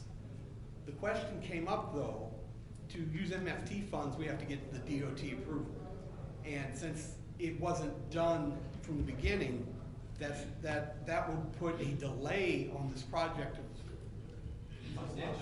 substantial delay. So we met with the engineers, and we looked at this and the Broadview project. What the solution that presented itself is that we have enough money saved for the Broadview project to use money out of the capital improvements fund, and then use the MFT funds to cover the Broadview project next year. So the MFT funds currently are $1.2 million. We'll get another $200,000 roughly this year. We get around $17,000 a month. And Hancock's estimate, I believe, was only $1.3 million that we would have to use in MFT funds. So what we're proposing here is when we amend the budget, we add this project to the capital improvements fund and use cash on hand. There's no, we're not even looking at next year's revenues, we're looking at money that we have in the bank today. Exactly. So, we are using MFT funds or we're not? We're not using MFT. We will use the MFT funds for Broadview instead Okay. of the money we got sitting for Broadview.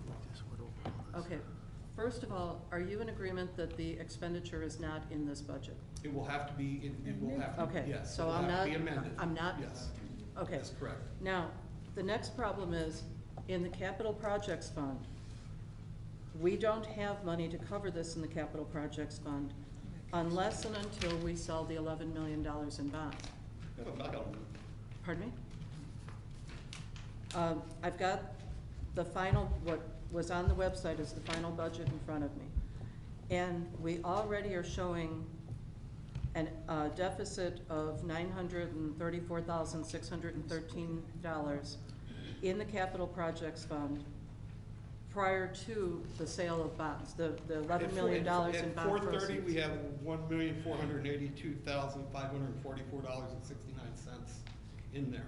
What you're probably looking at is, as part of year-end the processes, we have to balance out all of the cash accounts to equal the expenditures through the year. There was $472,000 in MFT funds that were charged to the capital account, but the money wasn't there. There was another 400 and some odd thousand in Headley Tech. So the money's actually in the bank account It's right right now. It's, as we realize and see. $1.4 million is in there. Is in the capital projects Yeah. fund? Yes, it is. Yes.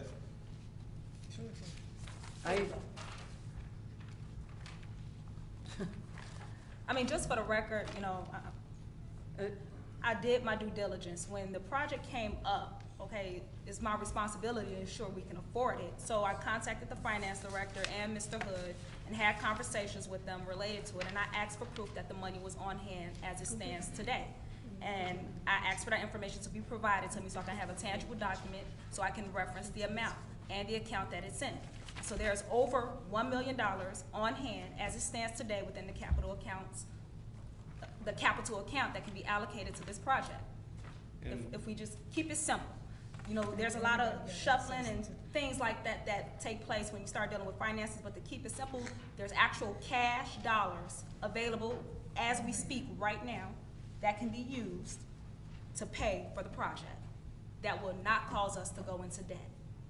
And where you may be a little confused, Ms. Marino, is the mayor had asked me we talked about this as segregating the monies into its own bank account so there wouldn't be if it gets caught up in the churn of the way the system issues checks, we will have to actually move that money from its own separate account back to the general fund to cover those checks.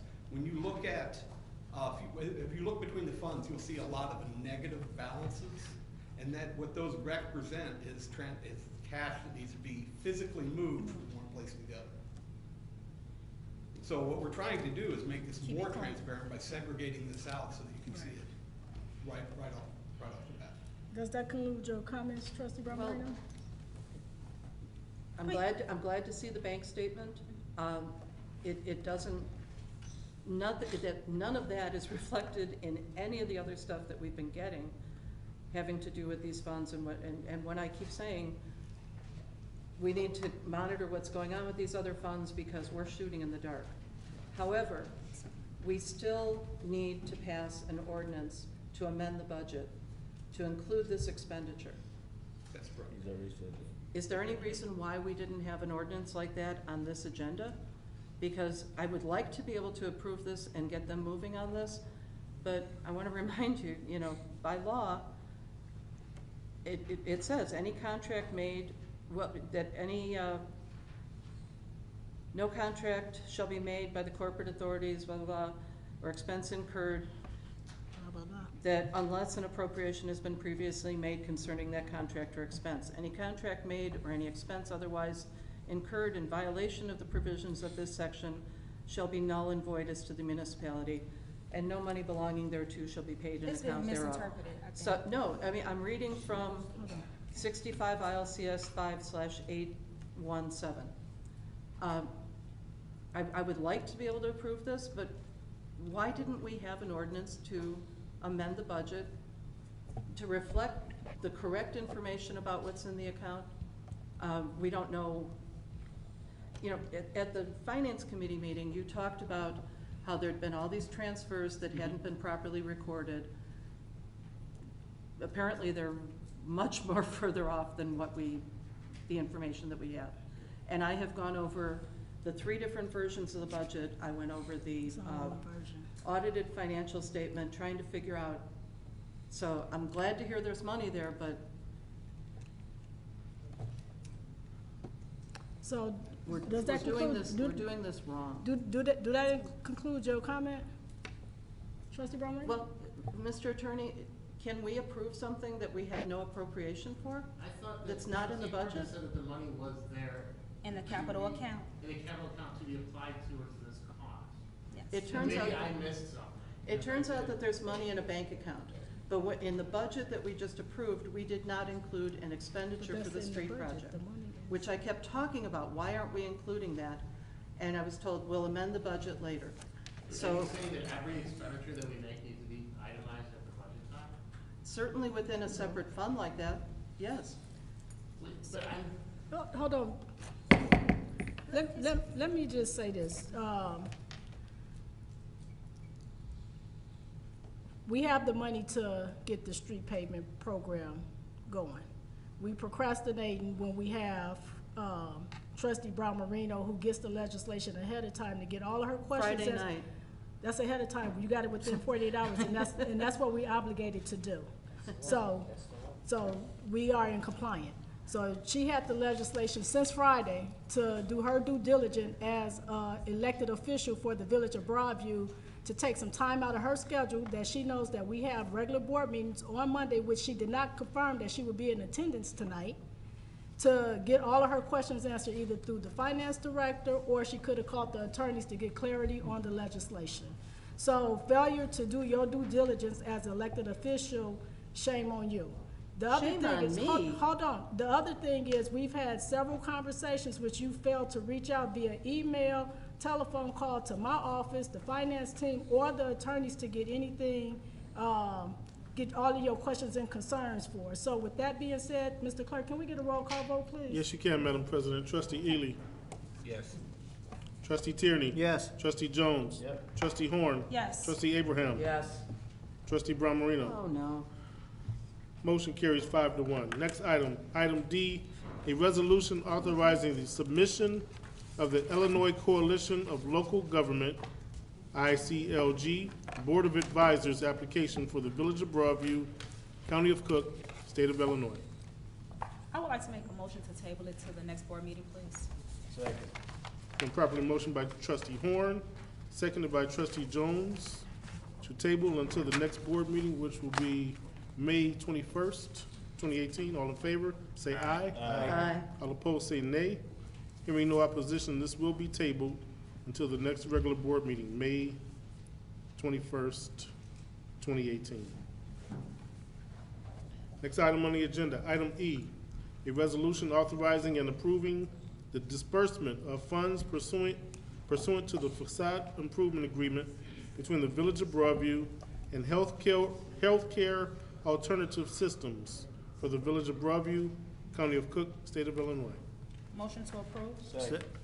It's been properly motioned by Trustee Horn, seconded by Trustee Jones. Madam President. Thank you. The purpose of this resolution is to authorize disbursement of funds pursuant to the facade improvement agreement between the village and Healthcare Alternative Systems. Article 7, Section 10A of the Illinois Constitution authorized units of local government to contract or otherwise associate with individuals, association, or corporation in any manner not prohibited by law or by ordinance. Trustee Ely?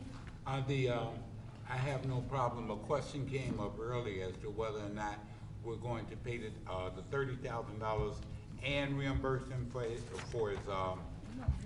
permit. Permits. That's the only question I have. Okay. Trustee Tierney? No, that's what I would ask. Okay. Yeah, Trustee Jones? I don't even have to ask that question. I mean, the program is what the program is, and it doesn't come with a reimbursement. I think that would be a whole separate conversation. Reimbursement. According to our facade agreement, that was signed back in 2013, or 17, he is entitled to the refund of $30,000 because he spent close to $100 grand. Correct.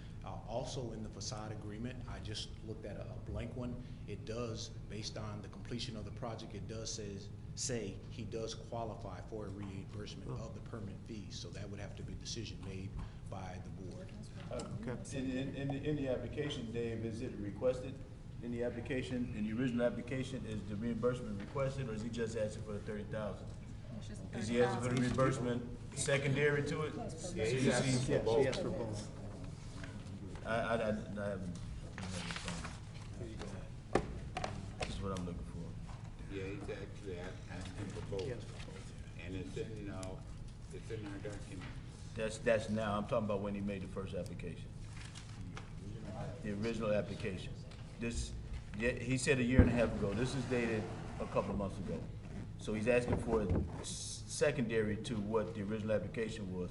My question is his request matching what the application, what was approved prior to?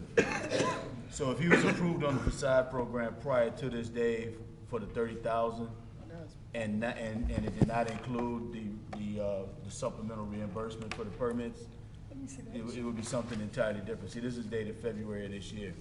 What I need is the original application and what the board approved a year and a half ago.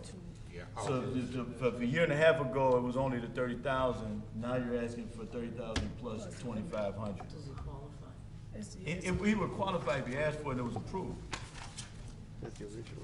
Is this the original? Dave, has it changed since 2015, 2016?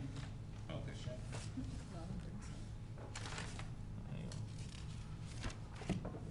30,000 is there. This is what I'm looking for. Is it included? Okay, so, yeah, see, no, it's not included. That's the point, and this is, 'cause I didn't recall the reimbursement myself. I know my signature was on there. So, you know, if we want to, consider that and qualify for it as a whole separate issue, it should not be considered with the 30,000 that's in front of us. It should be. That's the But original it says regulation. it right This here, is the- it says it's in the contract and shall reimburse earnings 100% Oh, I of didn't, cost this of is, fees. that's what I'm looking for. It is right here. It just don't have a dollar amount, but it said Indeed, and it shall is. reimburse owners for 100% of cost of fees to permit the fees. Hang on. So that would be included now. It would be. Yeah. Okay, where we at? Still with me? Yeah, 30, go yeah, ahead. 32. Oh, then, we've seen it in writing, so I'm all in favor of giving it 30,000 Cost plus of fees, its stop. Cost of fees for architectural services pertaining to such improvements up to a maximum amount of $5,000. It doesn't say permit.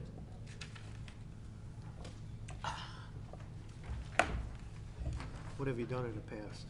This is the whole point. We've never reimbursed permits because it was separate. So you gotta read the whole thing in its entirety, because it doesn't talk about Mayor, permit up here. Mayor Board, in the past, we haven't, We haven't reimbursed done for it. permit I fees. didn't You think have it not? was this. Well, we No, never we've had. only done reimbursements This is as the it reimbursement. relates to change the it. facade agreement. So you need to change the application. Yeah, you had to put something else on the application, or you'd have to make a special request and present it to the board. You should never do, but it's going. Yeah, it's, Okay, but it's two, okay. yeah. That's right. I knew it wasn't, Bear with me, it says, according to his So you paper, it should says, reimburse for his $30,000. page 4 of the facade improvement program description, section 6, paragraph 2 states, approval of a facade improvement agreement shall qualify the applicant for a waiver in building permit fees. So, page 4, section 6, paragraph 2. You find that? we got it right here. Is that, So he should be. You should get it. Does he have to do a different, does he have to do another form? Is that what we need him to do? Or is it gonna be included? What does the attorney think? That's not what this is, John. That's not what he signed on. Page 3 and 4, John, section 6, and I'm gonna read it for you. Upon completion of the improvement work pursuant to this agreement and for a period of 5 years thereafter, the owner or lessee shall be responsible for property maintaining such improvements in finishing form and without change or alteration thereto, as provided for in this agreement. And for the said period of 5 years following completion of the construction thereof, the owner or lessee shall enter into any agreement contract to take any other steps to change, alter, or move it. It's not even addressed, John.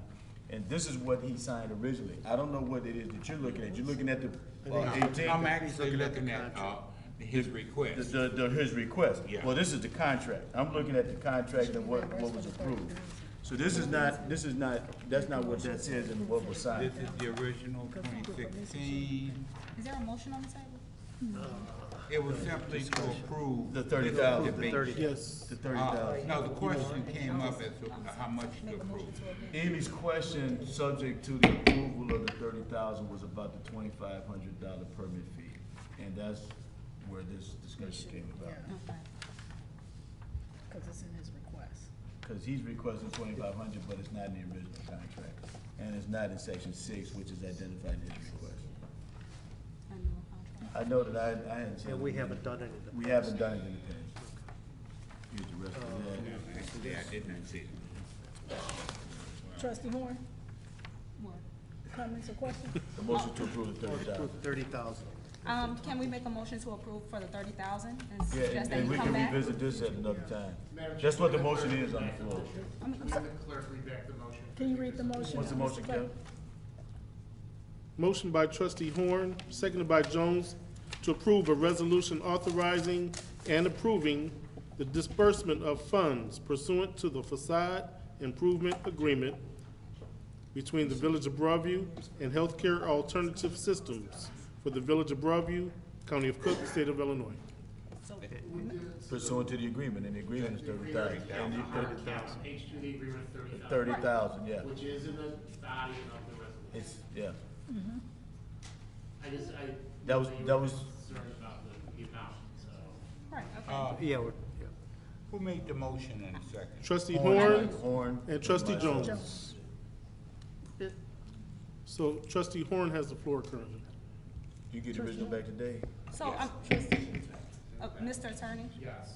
is there a need to modify this motion so that we can approve it pursuant to the original agreement?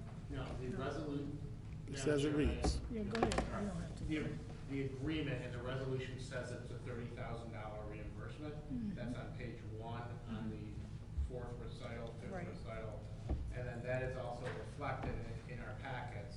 There is a facade improvement agreement that we were referencing before on page 3, or on page 2, I think paragraph 1, it talks about total actual reimbursement amount for this agreement shall not exceed $30,000. There you go. Okay. But no, thank you, I just want to make no, sure. I So, understand. It's confusing because do it's you one guys have time issues with that? No? No. Okay, I'm just making sure. Anything? I don't have any comments. Thank Trustee you. Abraham? No, I'm good. Trustee Brown Marino? No, I'm okay. Roll call, please. Roll call. Trustee Brown Marino. Yes. Trustee Abraham. Yes. Trustee Horn. Yes. Trustee Jones. Yes. Trustee Tierney. Yes. Trustee Ely. Yes. Motion carries 6-0. Next item on the agenda, item F, a resolution authorizing and approving an agreement with the JJ Effect regarding recording and streaming services for the Village of Broadview, County of Cook, State of Illinois. Motion to approve. Second. It's been properly motioned by trustee Jones, seconded by trustee Horn. Madam President, The purpose of this resolution is to authorize and approve an agreement with the JJ Effect regarding recording and streaming services for the village. Article 7, Section 10A of the Illinois Constitution authorizes units of local government to contract or otherwise associate with individuals, associations, and corporations in any manner not prohibited by law or by ordinance. Trustee Ely? Only that they're doing a job. That's it. Thank you. Trustee Tierney? Nothing. Trustee Jones? I have nothing. Trustee Horn? No comments, thanks. Trustee Abraham? No. Trustee Brown Marino? A couple things. We have don't we have a contract with Hardin right now to do? We sent them a provide- termination. We terminated that contract. We have terminated Yeah. that, okay. The other concern that I have is in the agreement with JJ Effect, he gives a description of services, and I'll just read this part of it. It says, record and stream 2 board meetings per month, and record and stream special board meeting for an additional fee. Now, this says we pay him $350 a month, but there's nothing in here about what the additional fee is for other meetings. It would be the cost of whatever he would charge us, the $350 if we have special board meetings or additional meetings outside of his regular scope of work. We But don't have, shouldn't there be a schedule of fees as to what we would be charged for special meetings? it would be the cost of what our regular board meetings are. We don't have scheduled special board meetings. We just don't have them. But if we do, Well, we're in a position to pay him what he charges us to provide a service. Do you see all of this equipment here? Yes, I do, and that's why I'm concerned about what this is, because, for example, we don't have a lot of them, but we had a special meeting to approve the budget, and he did record and live stream the budget hearing and that special meeting. And did you see his And it- invoice for that And it charge? was, no, Okay. I didn't notice an invoice for that specifically. I think Dave's got it. Are you saying when you said it's proportional, if it's $350 for 2 meetings a month, does that mean a special meeting would be another $175? But more to the point, why wouldn't we include that in the contract? That, it seems to me it's an oversight, something that should have been included in the contract. Jason, he's actually here. Oh, hi. Can you come out? Sure. Want me to get on the mic? Yes. Would you like to entertain that comment? Sure. So typically, we'll have 2 people, one do audio, one do video, and we each charge $30, so a total of $60 an hour. So for example, for the additional meetings are by the hour? Yes. And is that just the time that you're here? Is that in other words, what are we being charged for, say, the budget hearing? From setup to breakdown. Do you remember what the charge was for the budget hearing? I think it was about $300. I think it was five hours. Wow. it was a long special meeting. budget. That's It was something. a long meeting because of the presentation and all that other stuff. Okay, so you said it's $60 per hour for special meetings, Yes. including setup and tear down. Yes. Is there any reason we can't include that in this contract so that we've established what those fees are? We can add that. Okay, because that's all I'm saying, is that We can add there that. should, it should That's have been reasonable. addressed in here. That's So, reasonable. thank you. Trustee Jones. And by the way, I think you're doing a very good job. I'm glad that we finally have somebody who can actually do it. So, yeah. Thank you, Jason. So Trustee Jones had the motion on the floor. Yeah, I'll just amend the motion to reflect the change, to add the language of $30 an hour for special meetings, or $60, $60 an hour for special meetings. Okay, noted for the record. Trustee Horn, did you want to second it? Oh, second. Okay, so it's been properly motioned by Trustee Jones and seconded by Trustee Horn to amend the motion to include the $60 an hour additional for special board meetings, et cetera. Madam President. Roll call, please. This roll call is to amend. To amend it, yep. Trustee Ely. Yes. Bless you. Trustee Tierney. Yes. Trustee Jones. Yes. Trustee Horn. Yes. Trustee Abraham. Yes. Trustee Brown Marino. Yes? An amendment carries 6-0. Now, this is to approve. Motion to approve. Second. Properly motioned by Trustee Jones, seconded by Trustee Horn to approve the resolution authorizing and approving an agreement with JJ Effect regarding recording and streaming services for the Village of Broadview, County of Cook, State of Illinois, pending the changes. Roll call? Trustee Ely? Trustee Ely? No comment. No, we're gonna, No, roll call. we're gonna do the roll call. It's a vote, it's a okay. vote. This is to approve. Trustee, Yes. Trustee Tierney? Yes. Trustee Jones? Yes. Trustee Horn? Yes. Trustee Abraham? Yes. Trustee Brown Marino? Yes? Carries 6-0. Item G, a resolution approving an intergovernmental agreement for cost sharing and startup activities related to the establishment of the West Regional Enterprise Zone for the Village of Broadview, County of Cook, State of Illinois. Motion to approve. Second. Properly motioned by Trustee Jones, seconded by Trustee Tierney. Madam President. Thank you. The purpose of this resolution is to approve an intergovernmental agreement for cost sharing and startup activities related to establishment of the West Regional Enterprise Zone. The Intergovernmental Cooperation Act 5 ILCS 220/1 ECQUIT authorized public agencies, which includes units of local government and agencies of government of the state of Illinois, to jointly enjoin and or exercise powers, privileges, functions, or authority with other public agencies except where specifically and expressly prohibited by law. Trustee Ely? Well, one of the first things I thought about was that some years ago, Village of Maywood established their own enterprise zone. And in all the years since then, they've gone it along. They've had some starts and stops and some finishes. It's been up and down. Now we have a resolution creating an IGA between us and 4 other communities. Earlier tonight, we passed some legislation with Edelson PC to represent us in the opioid crisis. And at that time, I mentioned the mayor of Melrose Park, Ron Serpico. Now, we've got an IGA, intergovernmental agreement, and Melrose Park is a part of it. I'm a little sensitive about Melrose Park being involved in the Village of Broadview's activities, et cetera, et cetera. And one of the things that bothers me about this particular proposal is that all the geographical area in 4 of the communities are part of the enterprise zone, but not so in Melrose Park. They have some area that's exempt.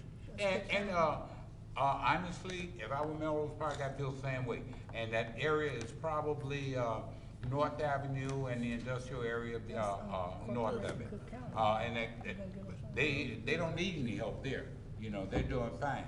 But well, Melrose Park, as a part of this this council, they are in a position where they can control a lot of things and steer a lot of commercial interests in other directions.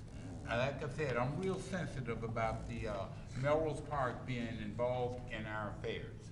Now, that was a third mention of a Melrose Park connection that we tabled. is in that one too. You know, and I just see Melrose Park getting too close to running the village of Broadview. And I'm not comfortable entering into an intergovernmental agreement with Melrose Park being a large part of it. That concludes my comments. Thank you, trustee Tierney. Well, the information I have also includes Bellwood, Cook County, along with that, so do we eliminate them because we don't like them in there? You know, we can't, we gotta stop somewhere and say we gotta be partners with people. So that's all I have to say. Trustee Jones. A couple of things, and Trustee Edie, while you're kind of partially right as it relates to Melrose Park. There, you know, I used to work in Melrose Park. There's a huge part of Melrose Park and North Lake that's unincorporated. Unincorporated Cook County going into Leiden Township up in that area, and on the backside of Franklin Park. But this is about economic development in the region. Right. All of us are part of Proviso Township. Roosevelt Road runs continuous through Hillside, Westchester, Broadview, and Forest Park on into Oak Park. When you get over on the other side of town, Fifth Avenue runs through from Hines, Illinois, through Maywood, through Melrose Park, all the way up to River Grove, and so on and so forth. And so we've got continuous streets, and they're correlational. Part of our problem with developing 13th and 14th and Roosevelt is because it's right next to Maywood. And Maywood's got an enterprise zone, we don't. So we can't offer the same benefit that Maywood could offer, and it's a hindrance to us. So what you gotta understand is that at the end of the day, we are still the village authority for Broadview. We are not beholden to Melrose Park, Cook County, or anybody else, because it's still gotta come in front of this board for approval, for consideration, and we will determine what happens with whatever goes on in Broadview. But the advantage is that we get to give discounts to developers and opportunities to developers to come in and incentivize them to actually develop in Broadview where they otherwise wouldn't have those incentives if we didn't have the enterprise zone. And we're lucky to be fortunate to be involved in something as massive as this one is, because this is a very large enterprise zone, as enterprise zones go, because they've been historically relegated to just in singular communities, but now they're doing consolidated communities and counties together. I think it's a great idea, because now we can pick up the phone and call Cook County and call our neighbors and say, listen, we want, for example, I'll give you a perfect example. Our streetscape program that we're doing on Roosevelt Road, that we started at 25th Avenue. Had we had this enterprise zone in place before, we would have been calling Maywood and say, hey, listen, we want to, and Forest Park, we want to do this all the way down Roosevelt Road, and we would have had incentives for developers to do the exact same thing. And it's called the term for this is called economy of scale. So if we'd have did all of this stuff in one shot, we'd have saved everybody money, and we'd have had a much better development at a much sweeter price. So it just makes sense to me. But you know, I'll be here all night talking about this. I'll digress. I'm done with my comments. Trustee Horn. Yeah, there's mention of a 5-person committee. Who sits on the committee? The mayors. Okay. That's the only question. Thank you. Trustee Abraham. No. Trustee Brown Marino. Well, first of all, I mirror some of what Trustee Ely said and much of what Trustee Jones just said. It's not the idea of getting into an enterprise zone that bothers me about this. I think that we would have been much better off if we were able to form an enterprise zone with Forest Park, Maywood, Broadview, and Westchester, because Roosevelt Road is really the area that needs a lot more attention. Now, several months ago, Madam President, I talked about and gave you some information about the Great Cities Institute. There are other resources out there that we can tap into and take advantage of in terms of trying to develop a plan, attract businesses, et cetera, and perhaps an enterprise zone like that could have been a part of it, or at least Broadview and Westchester, let's say, for example. Now, but my specific question about this agreement, because as I understand it reading this, what we are approving today is for the intergovernmental group made up of Broadview, Maywood, Melrose Park, Bellwood, and Cook County to start up, to do the startup work to create the actual enterprise zone. And what we're doing right now is authorizing the participation of Broadview with these startup costs and the startup process, correct? That's true. And then once the group actually forms the final enterprise zone, then that's something that'll come back to the village to approve. correct? Yes. So my question is, do we have any kind of an estimate as to what we think the costs of this startup are gonna be? Because we would be bearing 20% of the overall cost. So this is just to get the consultant to go. So it's basically the cost of hiring the consultant? Yeah, because you have to have a consultant that can entertain the requirements that the state requires to have, so. I understand, I So read that's, through it's this. for the consultant, yes. Do we have any kind of a rough idea of what we might be talking about? Yeah. I mean, are we talking about 10,000, 100,000? Dave? As it relates to legislation before you, when we're talking costs, first of all, it's gonna include all the mayors and representatives from Cook County. Right. So that's the first thing. The second thing is we're talking maybe 20 grand or less. Okay. Right now, they were at, I was fortunate enough, the mayor asked me to sit on the board in her stead, but the mayors are the ones who ultimately make the decision. I just bring back the information to Mayor Thompson, and she makes the decision, and she has those conversations with the other mayors of Cook County as well as me, and then she directs me, and she can't attend the meeting. In terms of the cost was initially, we had some proposals up to maybe 150,000, now we're down to about 70, and we're still negotiating. Okay. And it's going to be a shared cost. Okay. And Mr. Attorney, if I'm reading this correctly, I hope you had an opportunity to read it. By being a part of this startup group, are we obligated to enter into the ultimate enterprise agreement, or would we still have the option, once we see exactly what the enterprise agreement is, would we still have the option of either approving or declining to continue? Yes, yeah, the only thing before you tonight is just to the approval to participate in hiring consultants for the RFP application. Okay. And the budget and cost will come back before the board, so tonight is just the approval of filing the application. Okay. Every decision. Well, no, Every decision that's been made has to go before the board.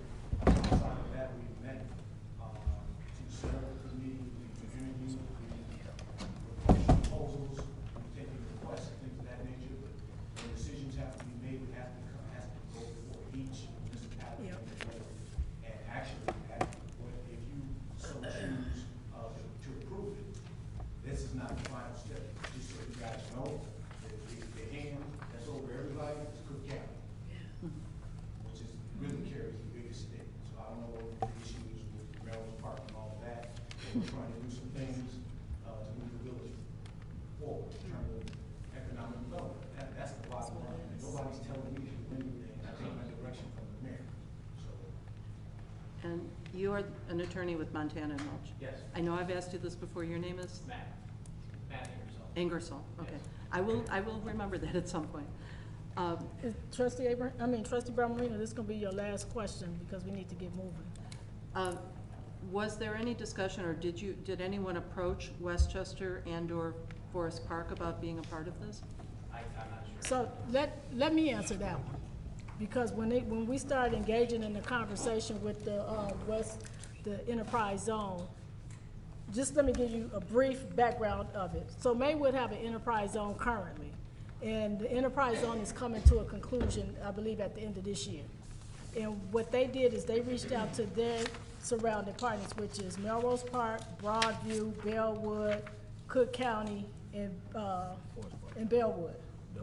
And so Maywood took the lead on this, so they're using a lot of their resources to get it going. Then they bring all of the mayors together to do it.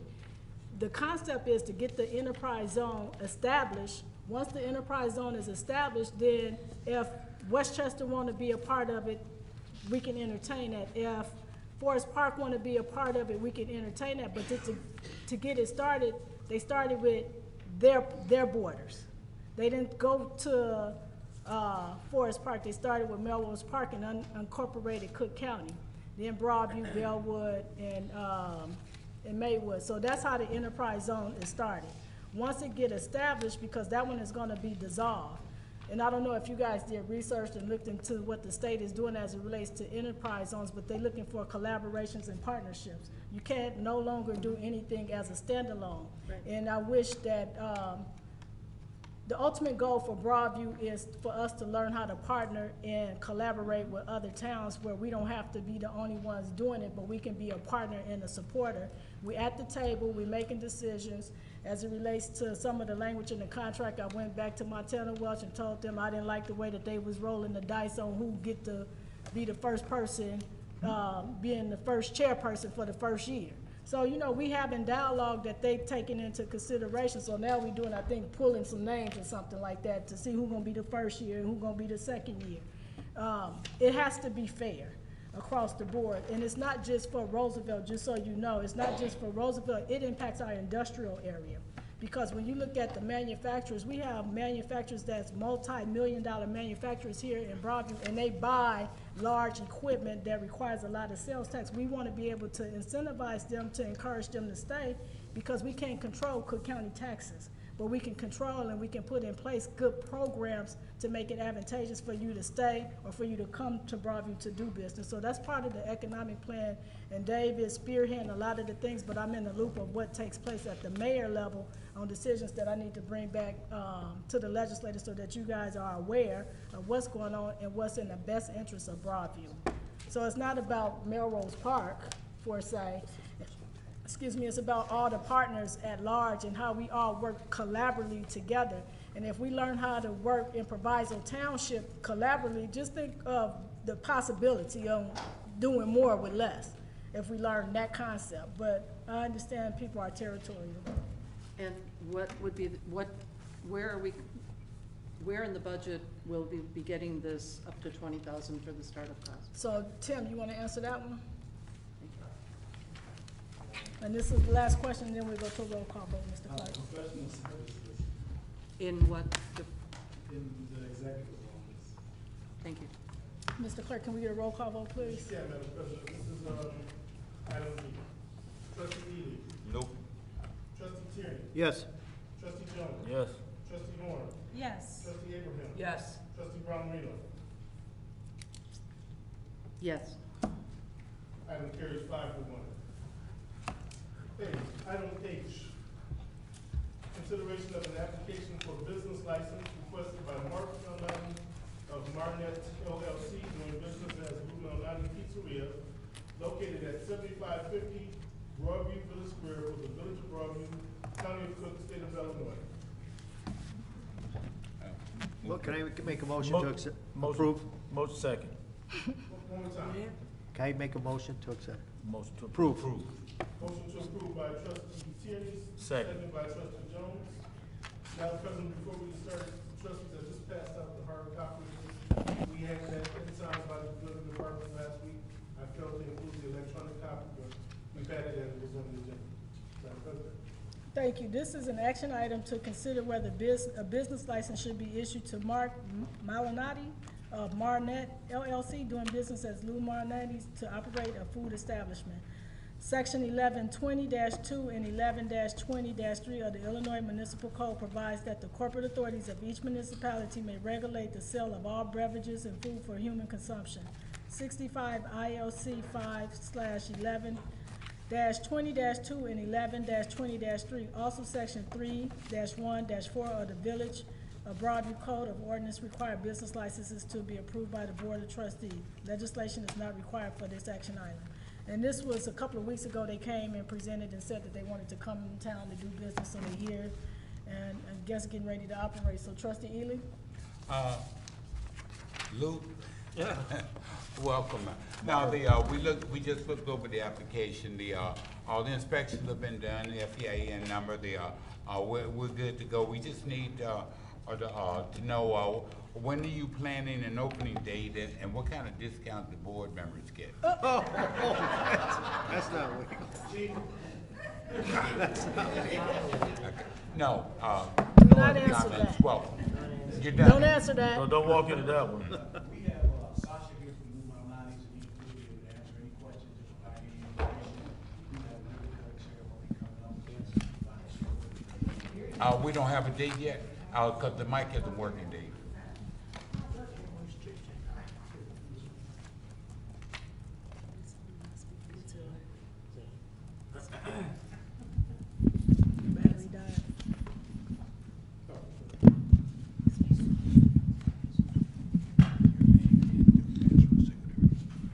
Yeah, so my name is Sasha Milosavljevic with Lou Malnati's Pizzeria. If all goes well tonight with your approval, we intend to have a ribbon cutting Thursday at 3 o'clock. And we plan to open tomorrow at 4 o'clock. Anything else, trustee? Yeah, Trustee Tierney? what took so long? It was supposed to be here 10 years ago, right? Yeah. We tried our best. That's all I. Trustee Jones? I have nothing. Trustee Horn? No comments, thank you. Trustee Abraham? Yes, one, I want to welcome you to the community and thank you so much for hiring local Broadview residents, especially our young students, I should say, that are teenagers getting their first job. So it was very nice to hear that. And I do know a few of the kids that did get hired, so thank you again for doing that for our community. Trustee Abraham? Trustee Barmarino? Well, at the risk of being a few minutes premature, welcome to Broadview. Thank you, welcome. We look forward to the ribbon cutting ceremony. Thank you very much. You're welcome. Mr. Clerk, can we get a roll call vote? Yes, you can, Madam President. Trustee Ely? Yes. Trustee Tierney? Yes. Trustee Jones? Yep. Trustee Horn? Yes. Trustee Abraham? Yes. Trustee Barmarino? Yes, Motion carries 6-0.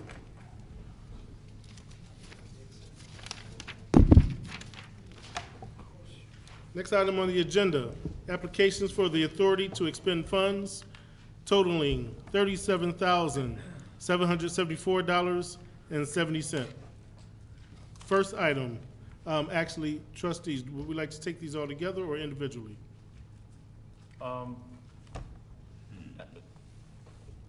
Madam President, I'd like to make a motion to separate out into two.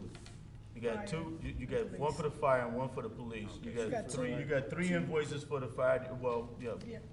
Three invoices for the fire department and two for the police department. So I'd like to make. Separated by department? Yeah, separated by department. Okay, so we'll do 1, 2, and Chief still here? 4, Yeah, okay. and then we'll do 3 and 5 second. All right, right. So, once again, applications for the authority to expend funds, So, Snap-on Industrial, Fire Service, and Ray O'Haron. do I need a motion to separate them out first? Mr. Yeah. Okay. So the motion is, the motion right now, Kevin, is to separate them out, police from fire. Second. It's properly motioned by Trustee Jones, seconded by Trustee Tierney, to do a consent agenda to separate these into two different departments. The total for Let the me- fire is $28,663.50. Make a motion to approve the Let's, expenditure. let's, Hold on, let's take the vote for the motion to separate first. So There you Trustee go. Ely? Yes. Tierney? Yes. Trustee Jones? Yes. Trustee Horn? Yes. Trustee Abraham? Yes. Trustee Barmarino? yes. 6-0, it carries. Now, this is to approve items 1, 2, and 4 in the amount of how much, Madam President? 28, Fire department, 28,663.50. 50 cents. Need a motion. I make a motion. Second. Been properly motioned by Trustee Tierney, seconded by Trustee Jones. Madam President? Trustee Ely? Just one comment. All right, Tracy, Snap-on Industrial Diagnostic Car Scanner, what is it? Okay, so if you don't mind, I'll speak Sure. on all of them. Oh, so yeah. we don't have Yeah, to- there you go, Yeah. good, There you good. go. So Snap-on Industrial and Fire Service, those are all for the vehicles. We do all of our maintenance in-house. Big jobs go out, but rarely do the jobs get big enough, okay? So Snap-on Industrial is a scanner that you hook up to the vehicle, specifically fire service vehicles, that tells you what's wrong with it.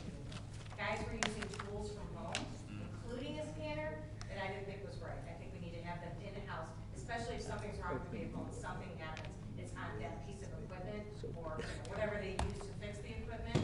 So just keeping it in-house with our own tools. Secondly, so that's it, fire service as well. All of that is just parts to fix the engine. We're having a big issue with the engine as well as that pump. And then Ray O'Haron, so let me explain that. The police chief and I work together on a rescue task force. So if something happens, if there's a shooting in, say, Target, or schools, I'm just randomly saying those, we now have a task force that goes in. We have 4 police officers that cover 2 paramedics. We go into the building, the shooter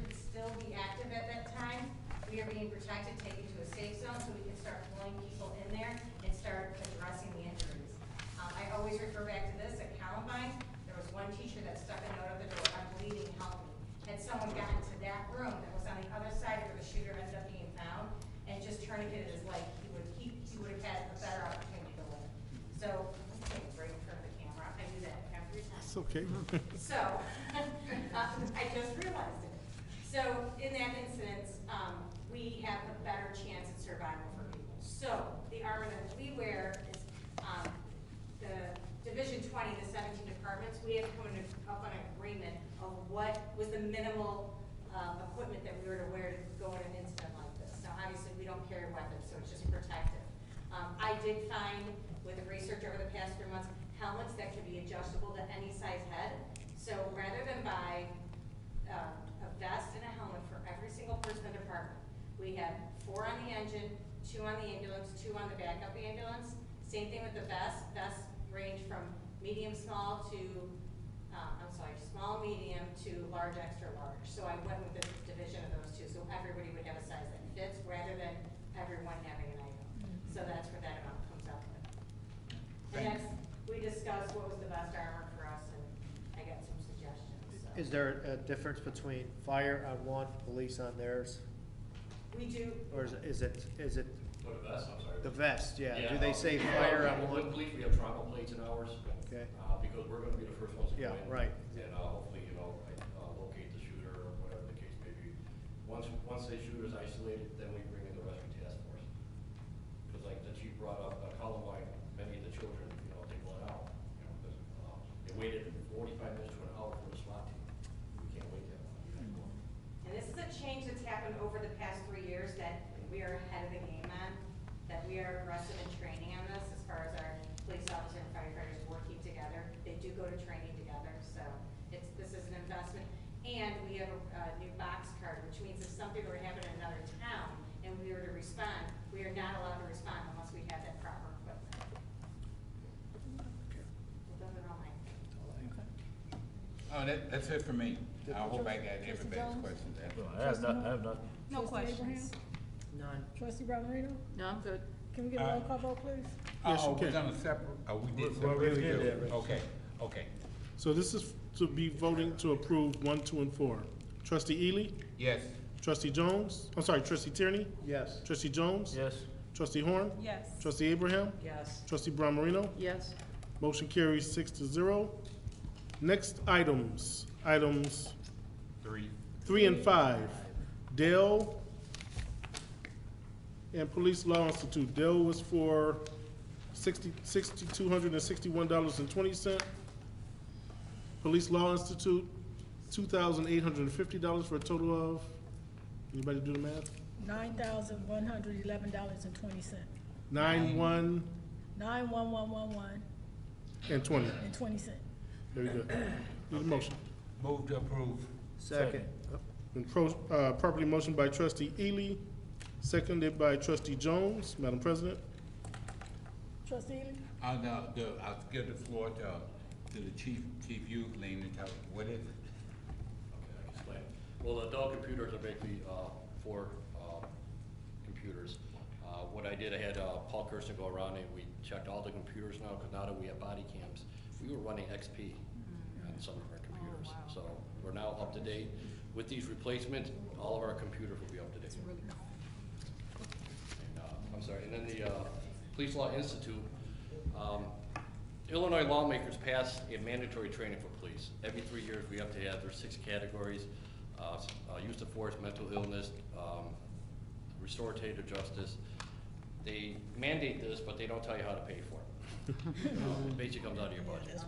And so that what this company does, they certify it. So once we get done, every officer has to do it. Once we complete a task, we get certified. We send the certification down to the Illinois Training Standards Board, and we are then accepted and qualified. Thank you, Trustee Ely. Trustee Tierney? Nope, nothing. Trustee I Jones? have nothing. Trustee Horn? Makes sense, thank you. Trustee Abraham? None. Trustee Brown Marino? No, I'm good. Roll call, please. Okay, roll call. Trustee Ely? Yes. Trustee Tierney? Yes. Trustee Jones? Yes. Trustee Horn? Yes. Trustee Abraham? Yes. Trustee Brown Marino? Yes. Motion carries 6-0. Okay. Item 10, Village Clerk. I've got a couple of items, and Madam President, I promise not to talk too long because I'm sure I'm going to be trying to steal some of your thunder, but Clerk's office is now doing voter registration from the hours of 10 to 2, Monday through Friday. Voter registration is allowed up to 27 days prior to the next election. I am a deputy registrar. There will be future deputy registrar classes given by the Proviso Township Democratic Organization, and I believe that will be in a couple of months. So anyone that's interested, please see the clerk's office if you wish to become a deputy registrar.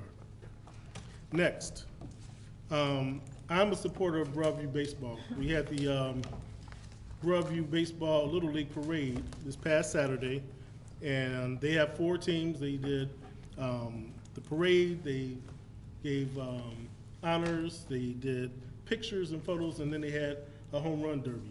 It was a fun day, including all of the other activities that happened Saturday, but I'm proudly wearing our Yankees cap. I watched the Yankees win their game the other night, and I'm very proud of those young men and what the parents and the volunteers are doing for them. Lastly, last Friday, Public Works hosted the Roosevelt School 4th graders over at the Joint Water Agency. And I want to give special thanks to the following people: Director Ames and his assistant Yara Buchanan for putting it together, Chief Kenny and her assistant Chris Murphy for their participation, Wesley Barber, who was one of the water agency operators, Mayor Thompson and her assistant Lily Sierra were also there. The kids toured the facility. They got educated on planting flowers and different gardening aspects. They planted flowers, they planted 2 trees, they ate lunch, and they had a great time. It was really a good thing that we're doing for the kids, and I'm looking forward to other events such as that, possibly with the other schools and possibly with other grades. With that being said, Mayor, that concludes my report. Thank you.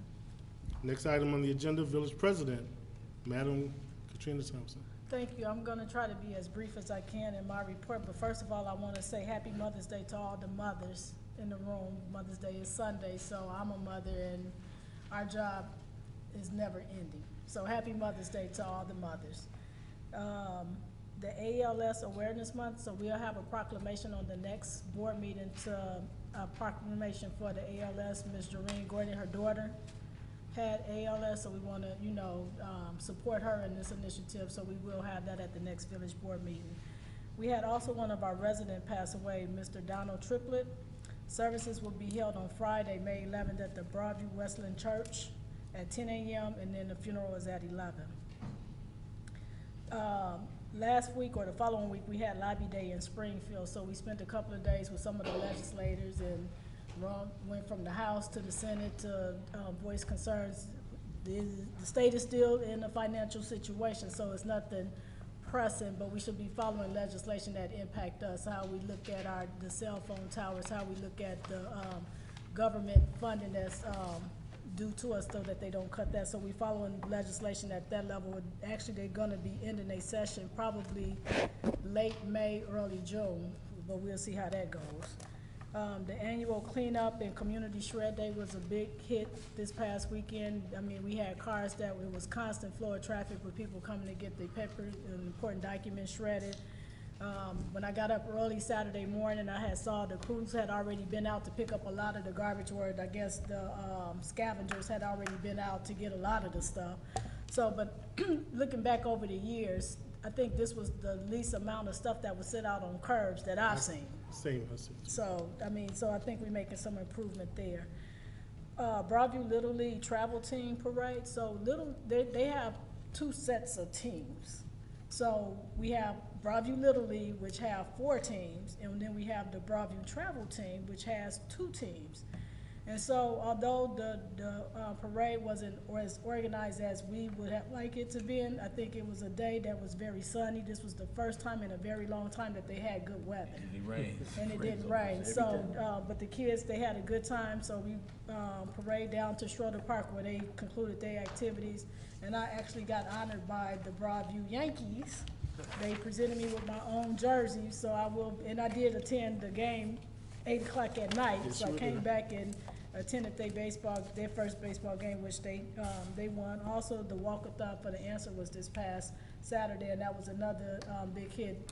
This is the 10th year that the agency has hosted the walkathon to raise money to provide resources to community, to our community especially, and it was just ironic that one of the guys that had shredded, brought some stuff to be shredded, he was talking about his granddaughters that he now have custody of that didn't know that this agency existed for resources. So it's always pleases me that we can provide a resource to someone that lives in our community for a service that they so need. I didn't want to steal the thunder for the Public Works thing that they hosted like the clerk did. I was waiting for Public Works to actually come, you know, toot their own horn. But they did an amazing job hosting Roosevelt School. And what makes me most proud is this is the first time in the history that the Broadview Water Agency have hosted kids to do a tour of their facility.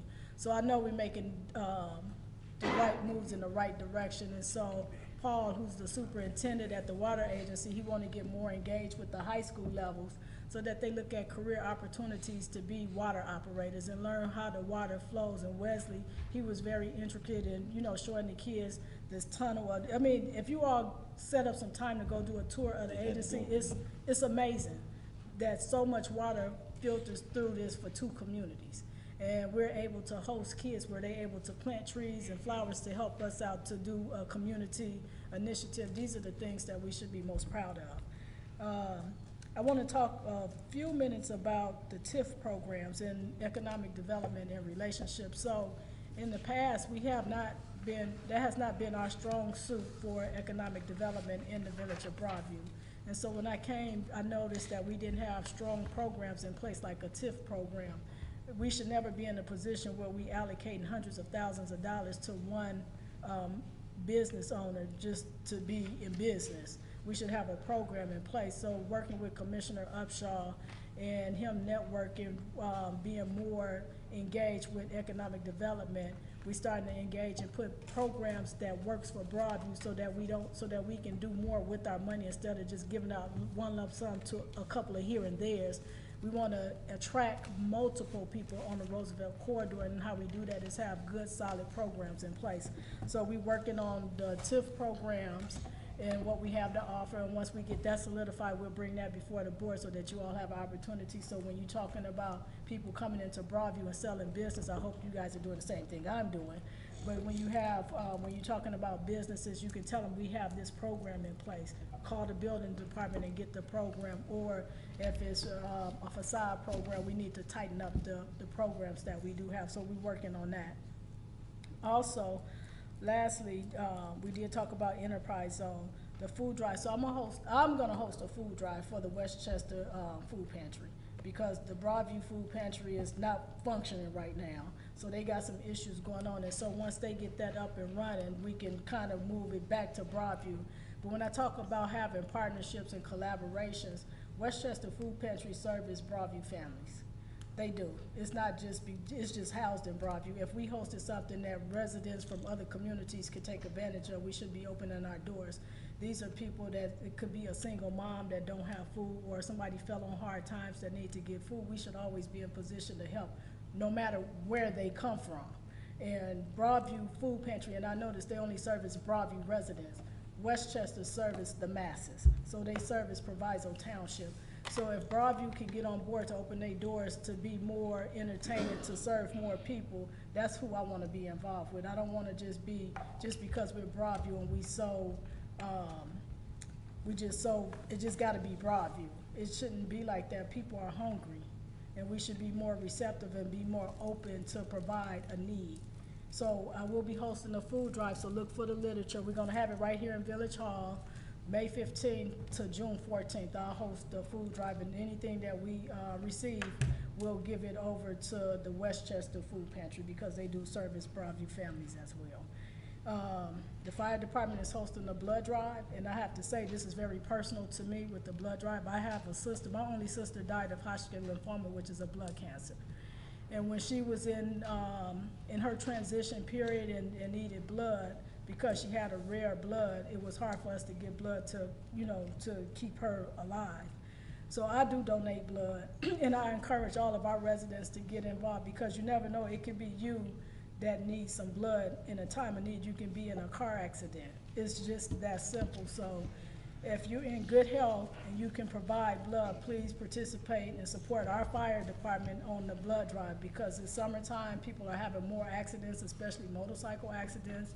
We have a lot of locals that's impacted with a blood cancer that may need a supply of blood.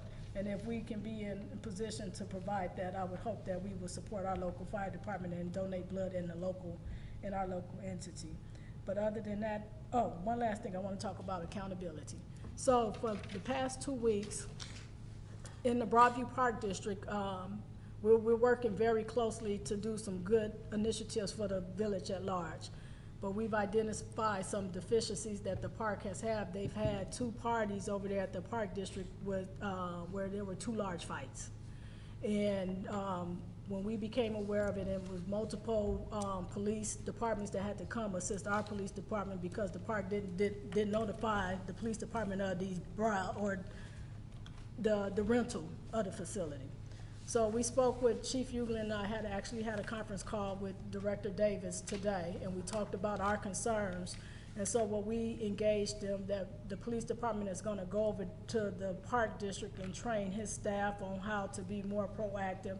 And if they have off-duty security, that they need to notify our police department, because that could have went bad real fast. You got armed security or officers there, and our officers don't know, and they don't know who they are, and we need them to be identified so that we protect our own. So he understood, so he said that they were not gonna have any more parties, and people are calling me, asking me about what we're gonna do, but we don't manage the Park District. We manage the village, but our role is to provide public safety at all costs, no matter what. So we taking a proactive measure to work with the Park District, so that they in position to know what should happen if they have a rental, and to protect our citizens, because it got real bad. The party the week before was at the Beverly Center, and then this one happened over at Schroeder Park. And for me, we have a 0 tolerance. I don't care if it is at the Park District. We have residents that live over there. We have, renting out facilities to people that don't live here, that create a nuisance is problematic. So we encouraging our Park District to be more proactive in screening out the people that they rent to, regardless of, if somebody, and the only thing I can tell you as residents, if you have someone that want to use your address to get the discount, don't do it, because what I did tell the director, I said if residents are doing that, they need to be revoked privilege from using the Park District facilities, because you should not be allowing someone to come to be a nuisance to the community that we take so much pride in. So it's accountability across the board. It's just accountability across the board. We have high levels of excellence at our Park District, at our school boards, at our library, and especially at the village level.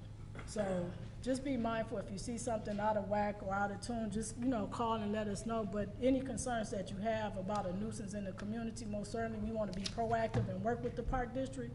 But really, those concerns should be addressed with the Park District Director and their board, because they are the ones that can change the policy. I can't change the policy.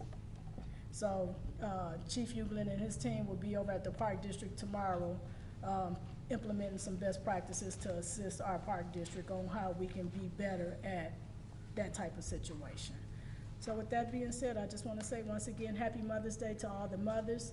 I did have on the calendar that I was going to host a Mother's Day brunch, but we have the fire department thing going on. But if you come to the fire department and give blood, I will have a treat for all the mothers that show up to give blood on Saturday.